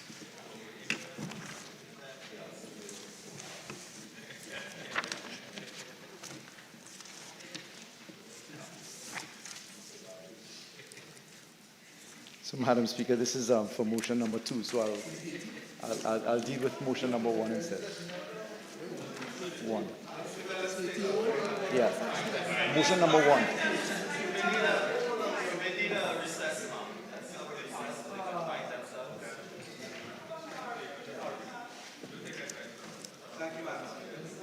Madam Speaker, we're conserving on paper these days, so the electronic versions will take a little bit there. So, Madam Speaker, on motion number 1, Madam Speaker, I beg to move the following motion standing in the name of the Attorney General. Whereas by Section 4 of the Economic Sanctions Act, Chapter 8105, the President may, for the purpose of implementing a decision, resolution, or recommendation by a regional or an international organization of states or association of states, of which Trinidad and Tobago is a member, that calls on its members to take economic measures against a foreign state, make an order with respect to A, the restriction or prohibition of any of the activities referred to in Section 5 in relation to a foreign state, B, the seizing, freezing, or sequestration in the manner set out in the order, any property situated in Trinidad and Tobago that is held by or on behalf of 1, a foreign state, 2, a person in that foreign state, or 3, a national of that foreign state who does not ordinarily reside in Trinidad and Tobago, C, the exclusion of any person, property, goods, technical data, services, transactions, ships, or aircraft, or any class thereof from the application of the order. And whereas the United Nations Security Council Resolution 2231/2015 relative to Iran, United Nations Security Council Resolution 1540 of 2004, and its successor resolution, member countries of the United Nations were called on to impose economic sanctions on the Islamic Republic of Iran. And whereas Trinidad and Tobago is required to implement the Financial Action Task Force Recommendation 7 relative to the Islamic Republic of Iran, which requires that countries implement target financial sanctions to comply with the United Nations Security Council resolutions, UNSCRs, relating to the prevention, suppression, and disruption of proliferation of weapons of mass destruction and its financing. And whereas the aforementioned resolutions require countries to freeze, without delay, the funds and other assets of, and to ensure that no funds and other assets are made available, directly or indirectly, or to or for the benefit of any person or entity designated by or under the authority of the United Nations Security Council under Chapter 7 of the Charter of the United Nations. And whereas the President, by legal notice number 83 of March 27, 2023, signed the economic sanctions implementation of United Nations resolutions on the Islamic Republic of Iran Order 2023, the order. And whereas the President, in accordance with Section 4.4 of the Act, did cause to be delivered on the 27th of March 2023 to the Speaker for presentation to the House of Representatives a statement setting out the specific grounds on which the decision to make the order was based. And whereas the statement of Her Excellency the President was debated in the House of Representatives on April 26, 2023, and approved and published as legal notice number 111 of 2023. And whereas Section 4.3 of the Act provides that subject to Section 4.5, an order made under Section 4.1 shall, unless previously revoked, remain in force for 3 months. And whereas Section 4.5 of the Act provides that before the expiration of an order made under Section 4.3, the order may be extended either indefinitely or for a specified period by a resolution supported by a simple majority vote of the House of Representatives. And whereas it has become necessary to extend the life of the order until such time as it is revoked, be it resolved that the order shall remain in force until such time as it is revoked. Madam Speaker, we have debated the issue of UNSCR resolutions springing from Resolution 2231 and Resolution 1540 on several occasions in the life of the 11th and 12th Republican Parliaments, Madam Speaker. Madam Speaker, our obligations are bifurcated. Number one, they spring from our obligations under Chapter 7 of the United Nations Charter, by which we as members of the United Nations are called upon to mandatorily enforce and comply with the resolutions of the United Nations Security Council. And secondly, as the second limb, Madam Speaker, speaks, we are obliged under the Financial Action Task Force Recommendation 7 to implement targeted financial sanctions. Indeed, on the latter limb, Madam Speaker, the Caribbean Financial Action Task Force, of which we are a member, known as an FSRB, Madam Speaker, in a FATF-style regional body, requires that for us to continue to achieve muster, that is, with compliance always under review, we are bound to implement Recommendation 7 of the Financial Action Task Force. Now, Madam Speaker, the issue of Iran is one that probably represents the United Nations working at its best. And I say that, Madam Speaker, because Iran has been the subject of review. Whilst the weapons of mass destruction has been an issue in the Middle East and around the world, Madam Speaker, if one were to look as far as the DPKR, if you look at the Korean issue, Madam Speaker, or you look at the false start that happened in relation to Iraq, what happened in the Iran situation is that the United Nations, by its Security Council resolution, imposed these two Security Council resolutions, and countries went to work. But in going to work, Madam Speaker, they actually saw the revision of the sanctions. And there was a significant amount of debate in the global context, with the United States of America departing at one point in time from participation in support of the resolution to adopt a unilateral approach. The rest of the United Nations went to work and, in fact, agreed to a graduated scale of de-escalation because Iran had committed to working with the United Nations in a process of review of its facilities. What we have here, Madam Speaker, is a legacy obligation on the part of Trinidad and Tobago for us to carry over the renewal of targeted economic sanctions. Now, Madam Speaker, in our law of Trinidad and Tobago, the manner in which we achieve targeted financial sanctions is perhaps in one of two ways. One, under the Anti-Terrorism Act, which would be under the provisions of Section 22B of that Act, where listing requirements can be done, so you can be a listed entity pursuant to the UNSCR resolutions that exist there. That is Section 22B of our Anti-Terrorism Act. Or secondly, Madam Speaker, where we go through the process of the Economic Sanctions Act. And in the Economic Sanctions Act, Madam Speaker, there is a method by which Trinidad and Tobago has operated in the past to achieve this structure. Specifically, Madam Speaker, the Resolution 2231 and its successor resolution, they have caused us to be bound to be seen to implement positions. Now, Madam Speaker, quite interestingly, when this government came into office on the 9th of September 2015, not a single entity listed by the United Nations Security Council was ever listed in the years prior. Notwithstanding the fact that hundreds of listed entities were the subject of UNSCR resolutions, in particular 1276 and other resolutions, which Section 22B springs from in the Anti-Terrorism Act. Not a single entity was listed.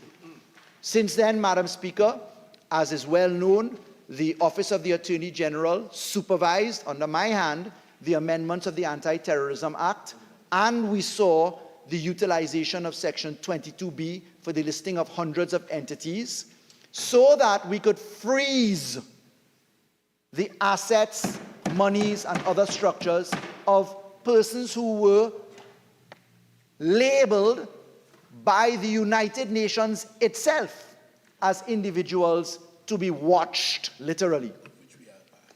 And Madam Speaker, that provides for judicial acknowledgement of an entity. Because it's one thing to say you know something, there's another thing to have a legislative basis. And what this order does before us, Madam Speaker, it sets up the process by which Trinidad and Tobago approaches the court, seeks the listing of named individuals published by the United Nations under the UNSCR 2231 and its successor resolution. We approach the court, we ask the Court of the Republic of Trinidad and Tobago to list these entities by name. There's a process of service.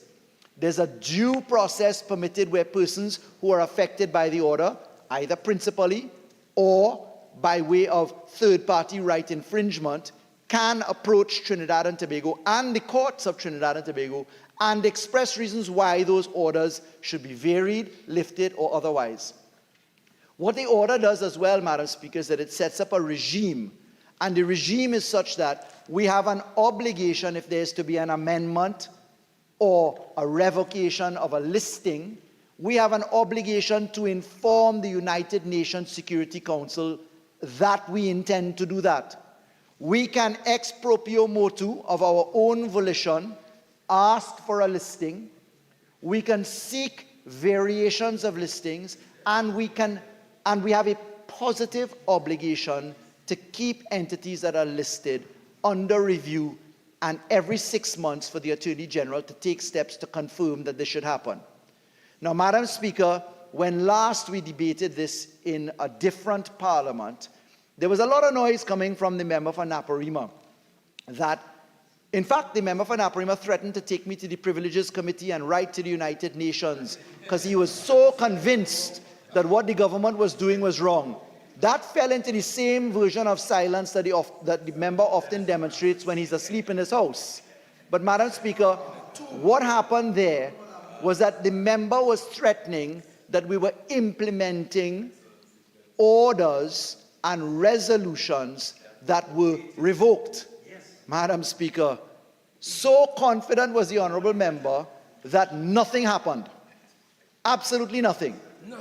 And Madam Speaker, what I can tell you is, if you look at the United Nations website today, and you go to the UNSCR 2231 resolution today, you will see that the listings that we seek to implement today are still listed, Madam Speaker. So this government has an obligation under UNSCR 2231 and the successor resolution to put into effect this order. We have taken the steps under the economic sanctions order, the publication by Her Excellency of a statement, the debate of that statement, the life of the order for 3 months. Now we are required, Madam Speaker, to extend the time frame because the previous orders that we had expired and there were limited time frames then recommended. Now the recommendation is that the orders stand until they are revoked. Madam Speaker, we are therefore meeting UNSCR obligations pursuant to Chapter 7 of the United Nations Charter, and, Madam Speaker, our positive obligations pursuant to Recommendation 7 of the Financial Action Task Force, as it is upheld by the Caribbean Financial Action Task Force. Madam Speaker, with those few words, I beg to move. Honourable members, I will now propose the question for debate. Be it resolved that the order shall remain in force until such time as it is revoked. Member for Barataria-Sano. Thank you very much, Madam Speaker, for allowing me to join this particular debate on this motion dealing with economic sanctions to be imposed on the Republic of Iran. And Madam Speaker, what we engaged in here is a legislative exercise that is prescribed by law in terms of the extension of the legality or the extension of the effectiveness of this particular order.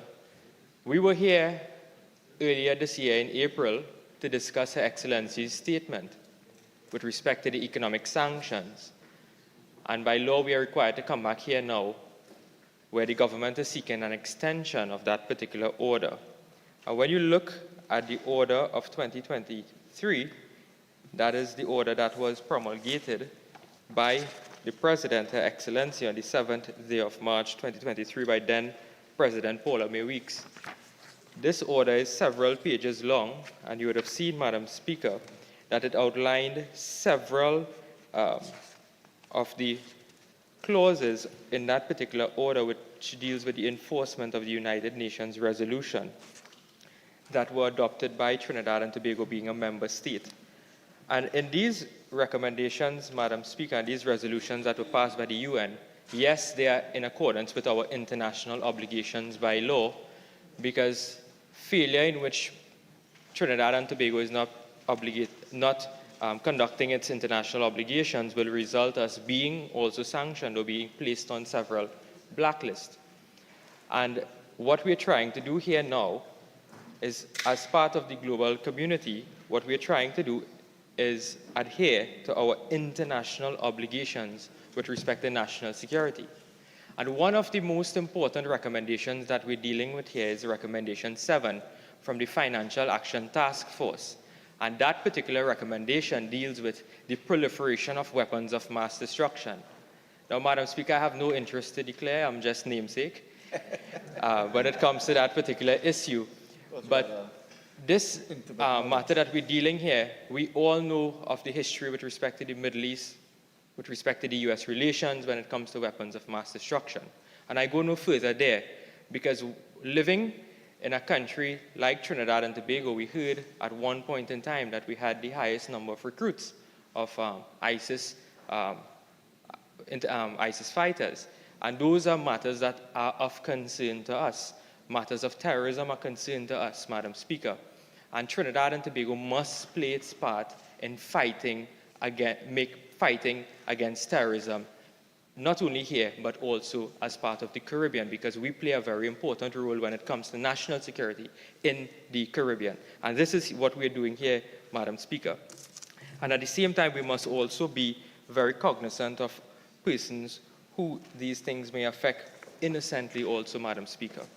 And Madam Speaker, when I look at the Order 2023 that we're extending here, I have to read it in light with the Economic Sanctions Act, because that is the law that is governing us and governing this procedure that we engage here this evening.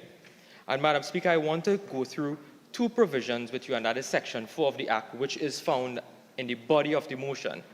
Because under this particular section, the Economic Sanctions Act, Chapter 8105, at Section 4, it gives the President the power to make the order outlining all of the restrictions with respect to certain countries that would have been sanctioned by the United Nations Security Council. And that was done. That was done, as I said earlier, in March of this year, the 7th of March. And what subsection 3 of the Act says, Madam Speaker, is that subject to subsection 5, an order made under subsection 1 shall, unless previously revoked, remain in force for a period of 3 months. This order that we're dealing with here, Madam Speaker, was made on the 7th of March 2023. So in March this order was made, so we should have been here before 3 months. So we're looking at March, April, May, June. Correct. So 7th of June, this particular order would have expired. So let's go on to read what the rest of the law says now. At subsection 5 of Section 4 of the Act, It says in clear terms, before its expiration under subsection 3, the order may be extended either indefinitely or for a specified period by a resolution supported by a simple majority vote of the House of Representatives. So, Madam Speaker, what this government is asking us to do today is participate in an illegality.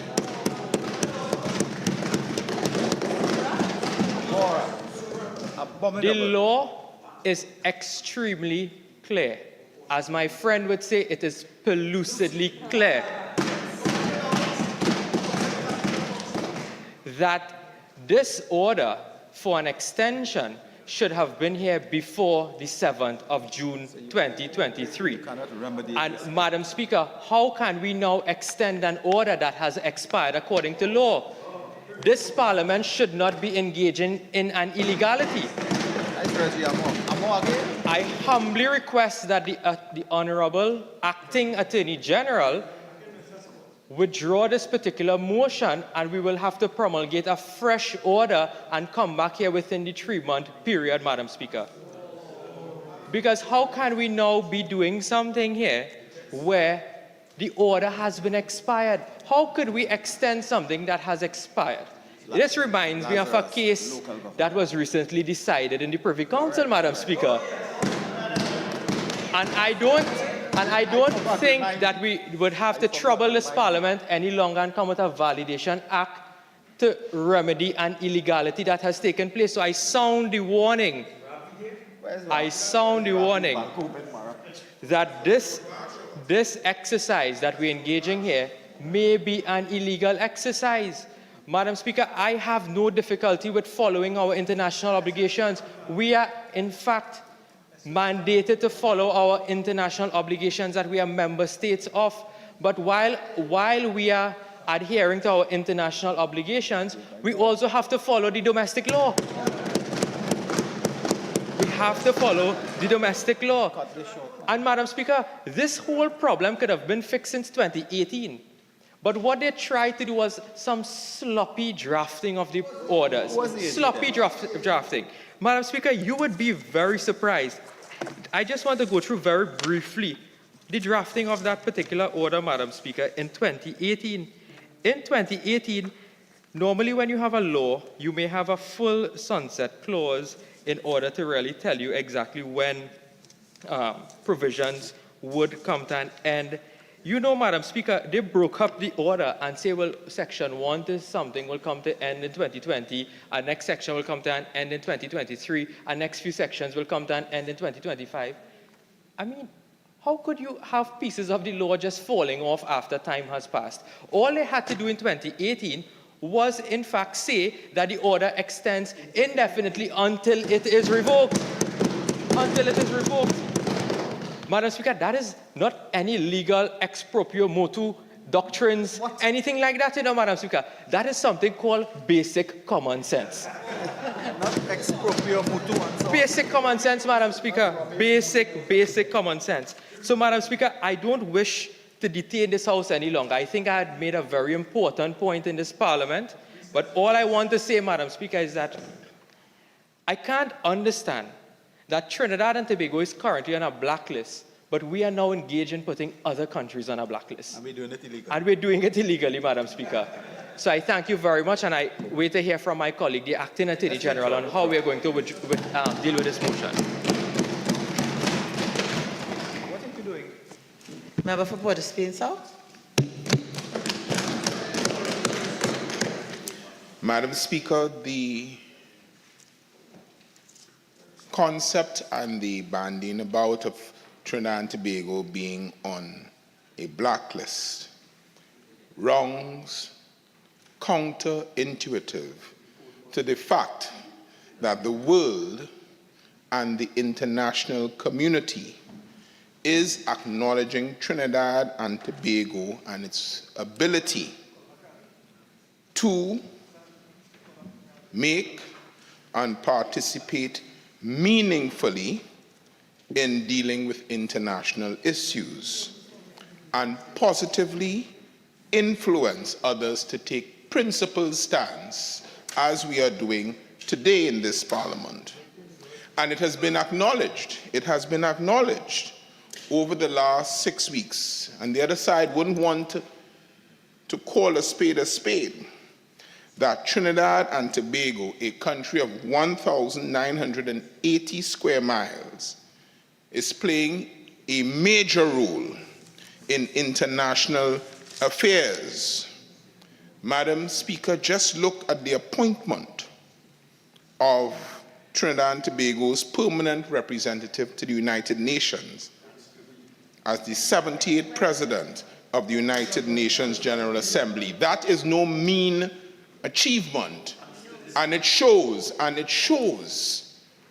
the gravitas and the status that Trinidad and Tobago holds in the international community, despite the naysayers. Madam Speaker, it is of utmost importance to underscore that this resolution is premised on the obligation of Trinidad and Tobago as a member state of the United Nations for the implementation and adoption of the United Nations Security Council Resolution 2231 of 2015 within our domestic legislation. And it's a continuation of this legislation. It's a continuation, Madam Speaker, of this obligation. It is aligned with our duty under the Financial Action Task Force, as well as the Caribbean Financial Action Task Force. It is no minor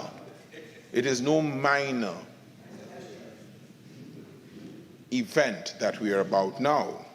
Madam Speaker, therefore we are obliged to comply with and adhere to this resolution and its obligations, which are encapsulated in this application for an extension. In this regard, Madam Speaker, I would like to reiterate that this resolution, adopted on the 15th of July 2015, has played a pivotal role in the shaping of global efforts towards promoting peace and stability in the international arena. It specifically addresses the Joint Comprehensive Plan, also known as the Iran nuclear deal, which aimed to ensure the peaceful nature of Iran's nuclear program. Madam Speaker, first and foremost, this resolution acknowledges the sheer scale of potential destruction that nuclear proliferation may create, and it also acknowledges that weapons of mass destruction, and particularly nuclear weapons, can kill and destroy on a large scale in an indiscriminate manner. Therefore, we must be proactive and we must take action that is in alignment with our commitment to our international obligations, because the dangers of these weapons are inherent in their very existence. In other words, you never know who will push the button. And given their potential for destruction and the danger to mankind, it is important, Madam Speaker, that we align ourselves with this extension. And that is what we are here about. If there's an issue, Madam Speaker, as to the expiration of some clauses, then as a parliament, we can fix it and not score cheap political points. That is my respectful submission, and that is my response. If there's a lacuna, we can have the panacea and fix it, because we're about serious business relative to the avoidance of the proliferation of nuclear weapons in Trinidad and Tobago and in the world at large as it relates to Iran. As long as their presence exists and there's a risk of further proliferation, then there's a threat of the deliberate use of nuclear weapons, there's a threat of coercion, there's a threat of blackmail, And there's also, Madam Speaker, the threat of accidental use. There's a threat of use for terrorism. The only way to alleviate these dangers would be to do away with the weapons through a global regime seen in part through the passing of the UN Security Council and the resolution of the implementation and the imposition of these sanctions that we are here about, and it's by each member country.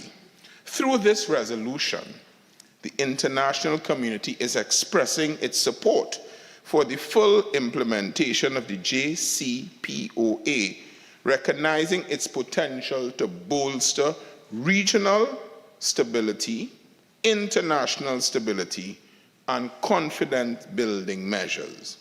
The resolution also called upon the UN member states to comply with their obligations under the JCPOA and refrain from actions that would undermine the integrity and accordingly the basis of that agreement that the nation states had as it relates to nuclear proliferation and the Islamic State of Iran. Madam Speaker, Resolution 2231 not only facilitated the implementation of the JCPOA, but it provided a roadmap for its enforcement and monitoring mechanisms. Madam Speaker, monitoring mechanisms are very important because what it does is that it creates a basis for control and auditing of the actions of the state upon which the sanctions are being imposed. And it is very critical, and it's a very critical component or in the arsenal of sanctions and in the arsenal of what I would want to say measures that are available in situations like these. Madam Speaker, it's important to acknowledge that in the face of such challenges, it is imperative for Trinidad and Tobago to affirm our commitment to Resolution 2231 by upholding these principles and the principles enshrined in the resolution. We can advance a cause for non-proliferation. We can strengthen regional security. We can promote the values of diplomacy and peaceful conflict resolution. All these are relevant considerations that were duly considered by this government relative to the passing of the extension of this resolution. Madam Speaker, furthermore, when evaluating the necessity for this resolution, it is our responsibility to carefully examine the merits which first and foremost accompany this resolution, the merits. Because it is one thing just to say, let us extend, but what about the merits? And we say that this resolution represents a multilateral effort involving over 51 countries and the European Union to address concerns about the nuclear program coming out of the state of Iran. By endorsing this, we have signaled our support to diplomatic solutions over military actions, thus fostering a climate of cooperation and trust among nations and not coercion.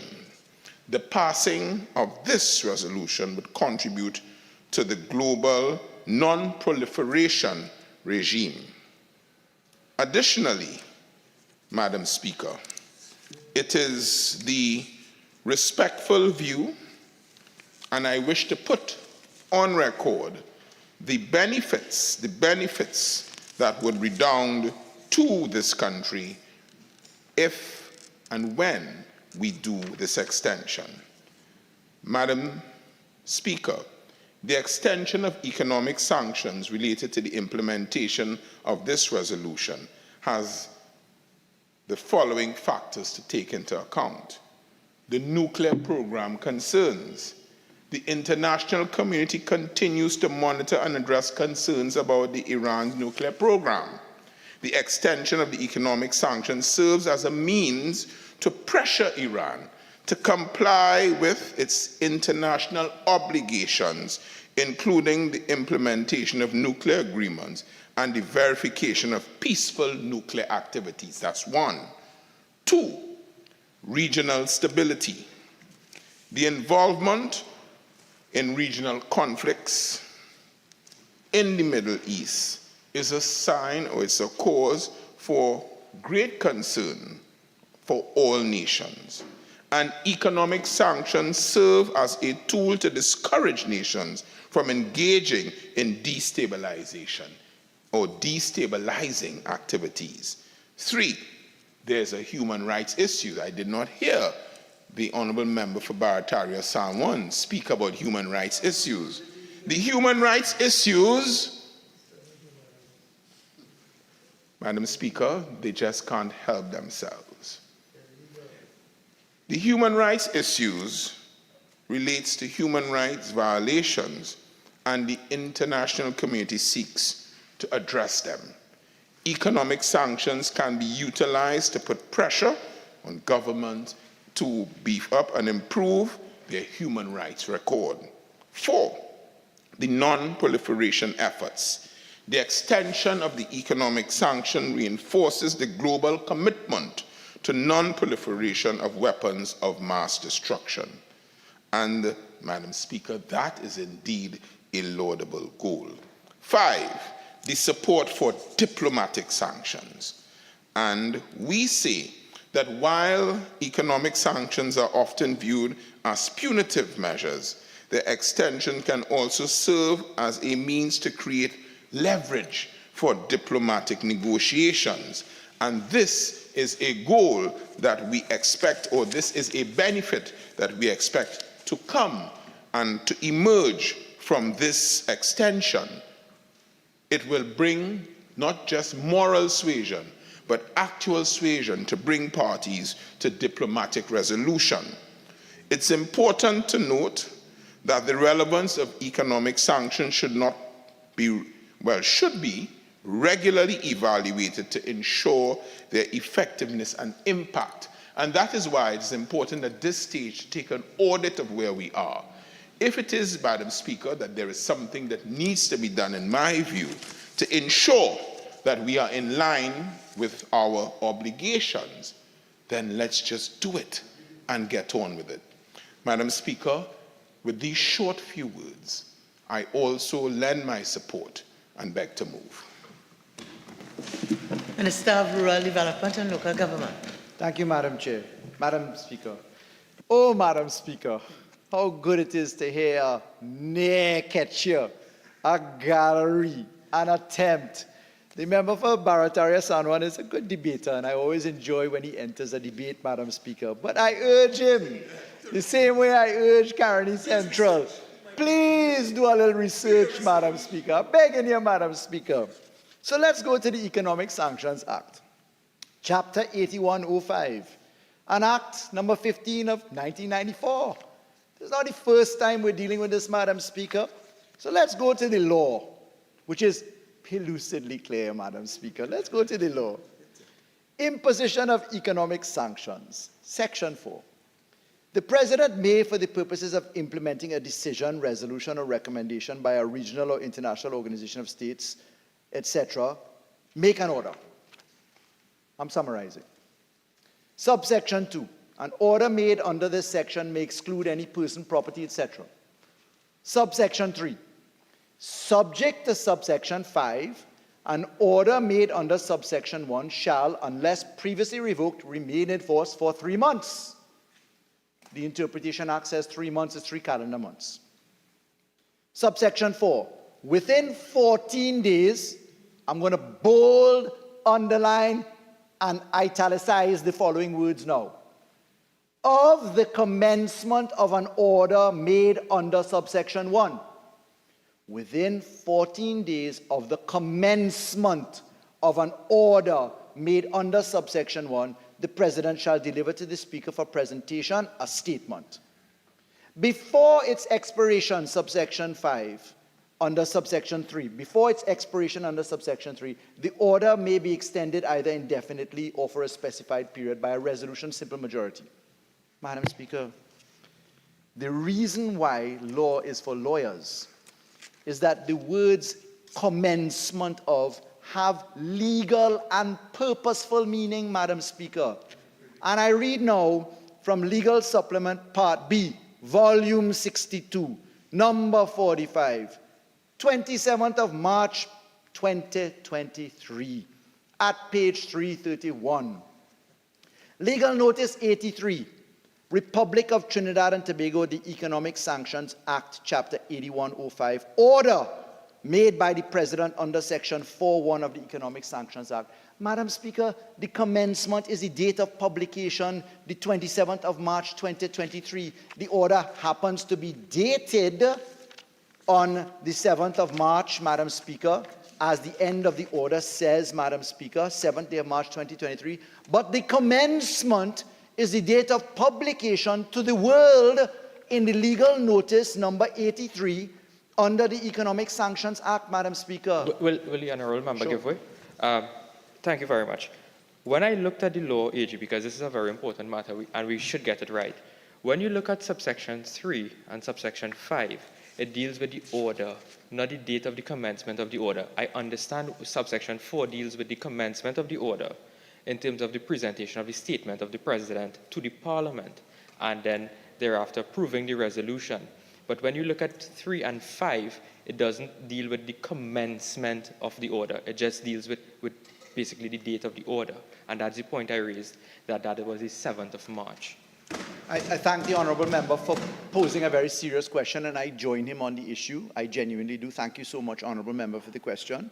I wish to give comfort to the honourable member on this important issue. Number one, the precedent of the economic sanctions order for Iran on the last occasion. I've asked for the dates, but I'm told by the CPC's department that it was in similar fashion, i.e. commencement held the prevailing view for the calculation of time frame as opposed to the date of the order. Secondly, Madam Speaker, for the record, if I can just say this, if we look at the dates themselves, let me put the dates on the record. So again, to treat with the commencement issue. Madam Speaker, on March 27th, as I told you before, we published legal notice number 45, which is legal notice number 83, in volume 62, number 45, the Gazette. So that was promulgated on that date, so as to comply with the mandate of the UNSCR. April 26, 2023, was when we actually treated with the resolution. So the 1 month was calculated, and this Parliament sat and we did the motion prior to the expiry of the 1 month time frame. And it is from that time frame, May 4th, the statement setting out the grounds was approved. Section 4 of the Act and order was made under 4.1. The order was approved on April 26th. The 3-month period will expire actually July 26, 2023. So just to assure my learned friend, all jest aside and the joy of debating aside, Madam Speaker, I thank the honourable member for the question, but I am guided by the CPC's department and precedent that we're well within the 3-month time frame and that we're not dealing with something that could get us into trouble and that there is precedent behind it, Madam Speaker. I don't think that there's much more to address other than the issue posed by my learned colleague, and therefore I beg to move. Honourable members, the question is, be it resolved that the order shall remain in force until such time as it is revoked. All in favour say aye. Aye. Any against? The ayes have it.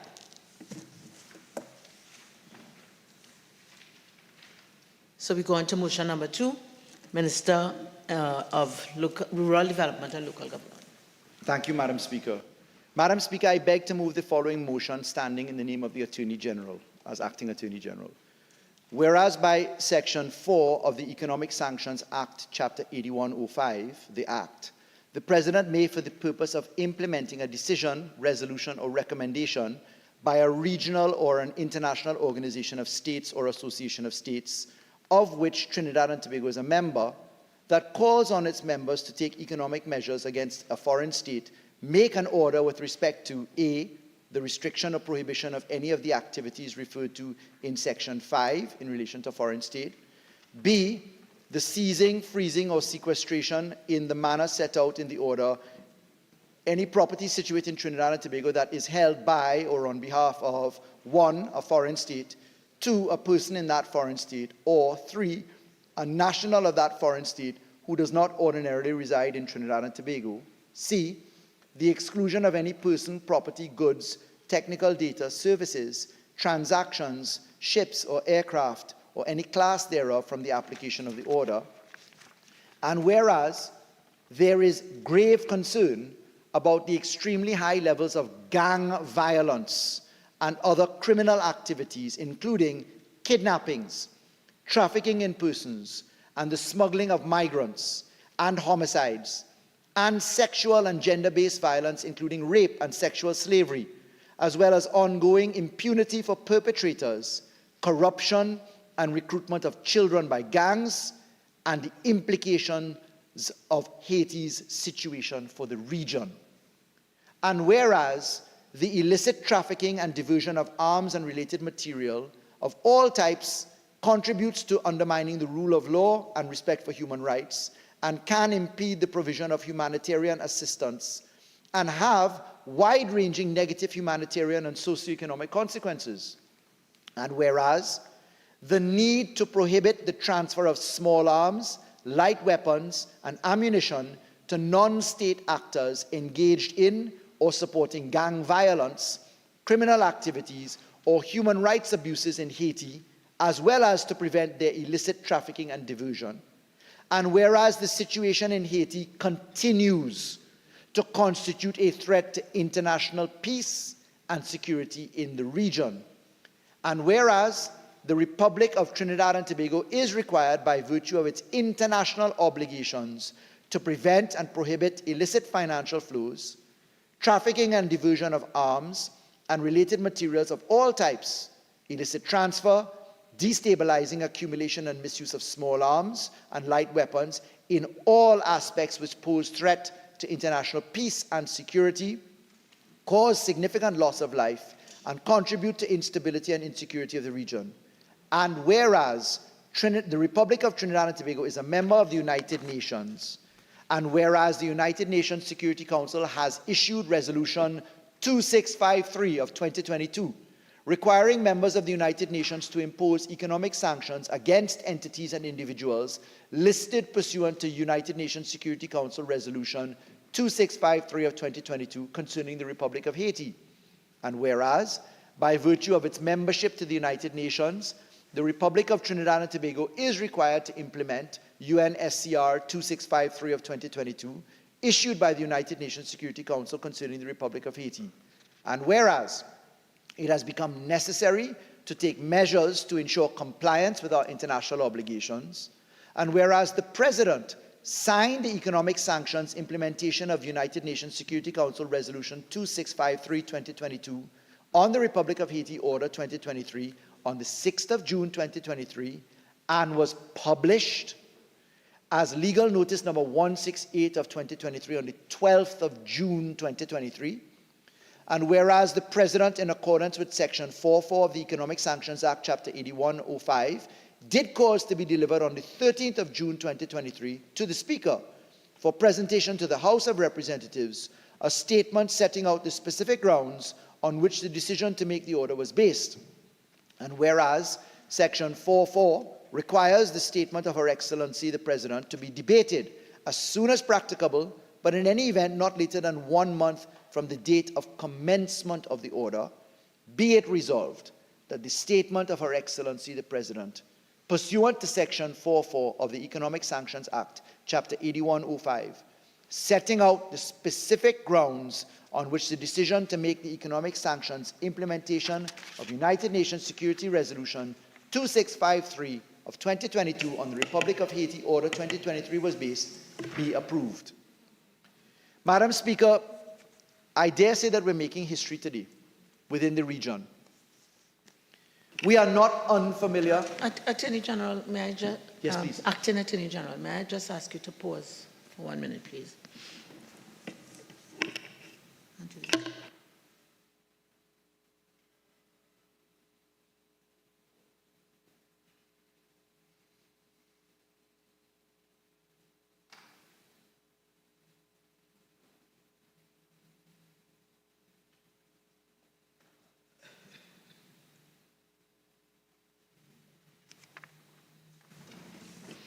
Okay, so that I would like at this stage, having regard to certain procedural matters, to take a suspension. We will resume here in half an hour. I'd like to speak to the whip and to the leader of the House in the meantime. Okay, so this House is now suspended. We'll resume here at 5:30.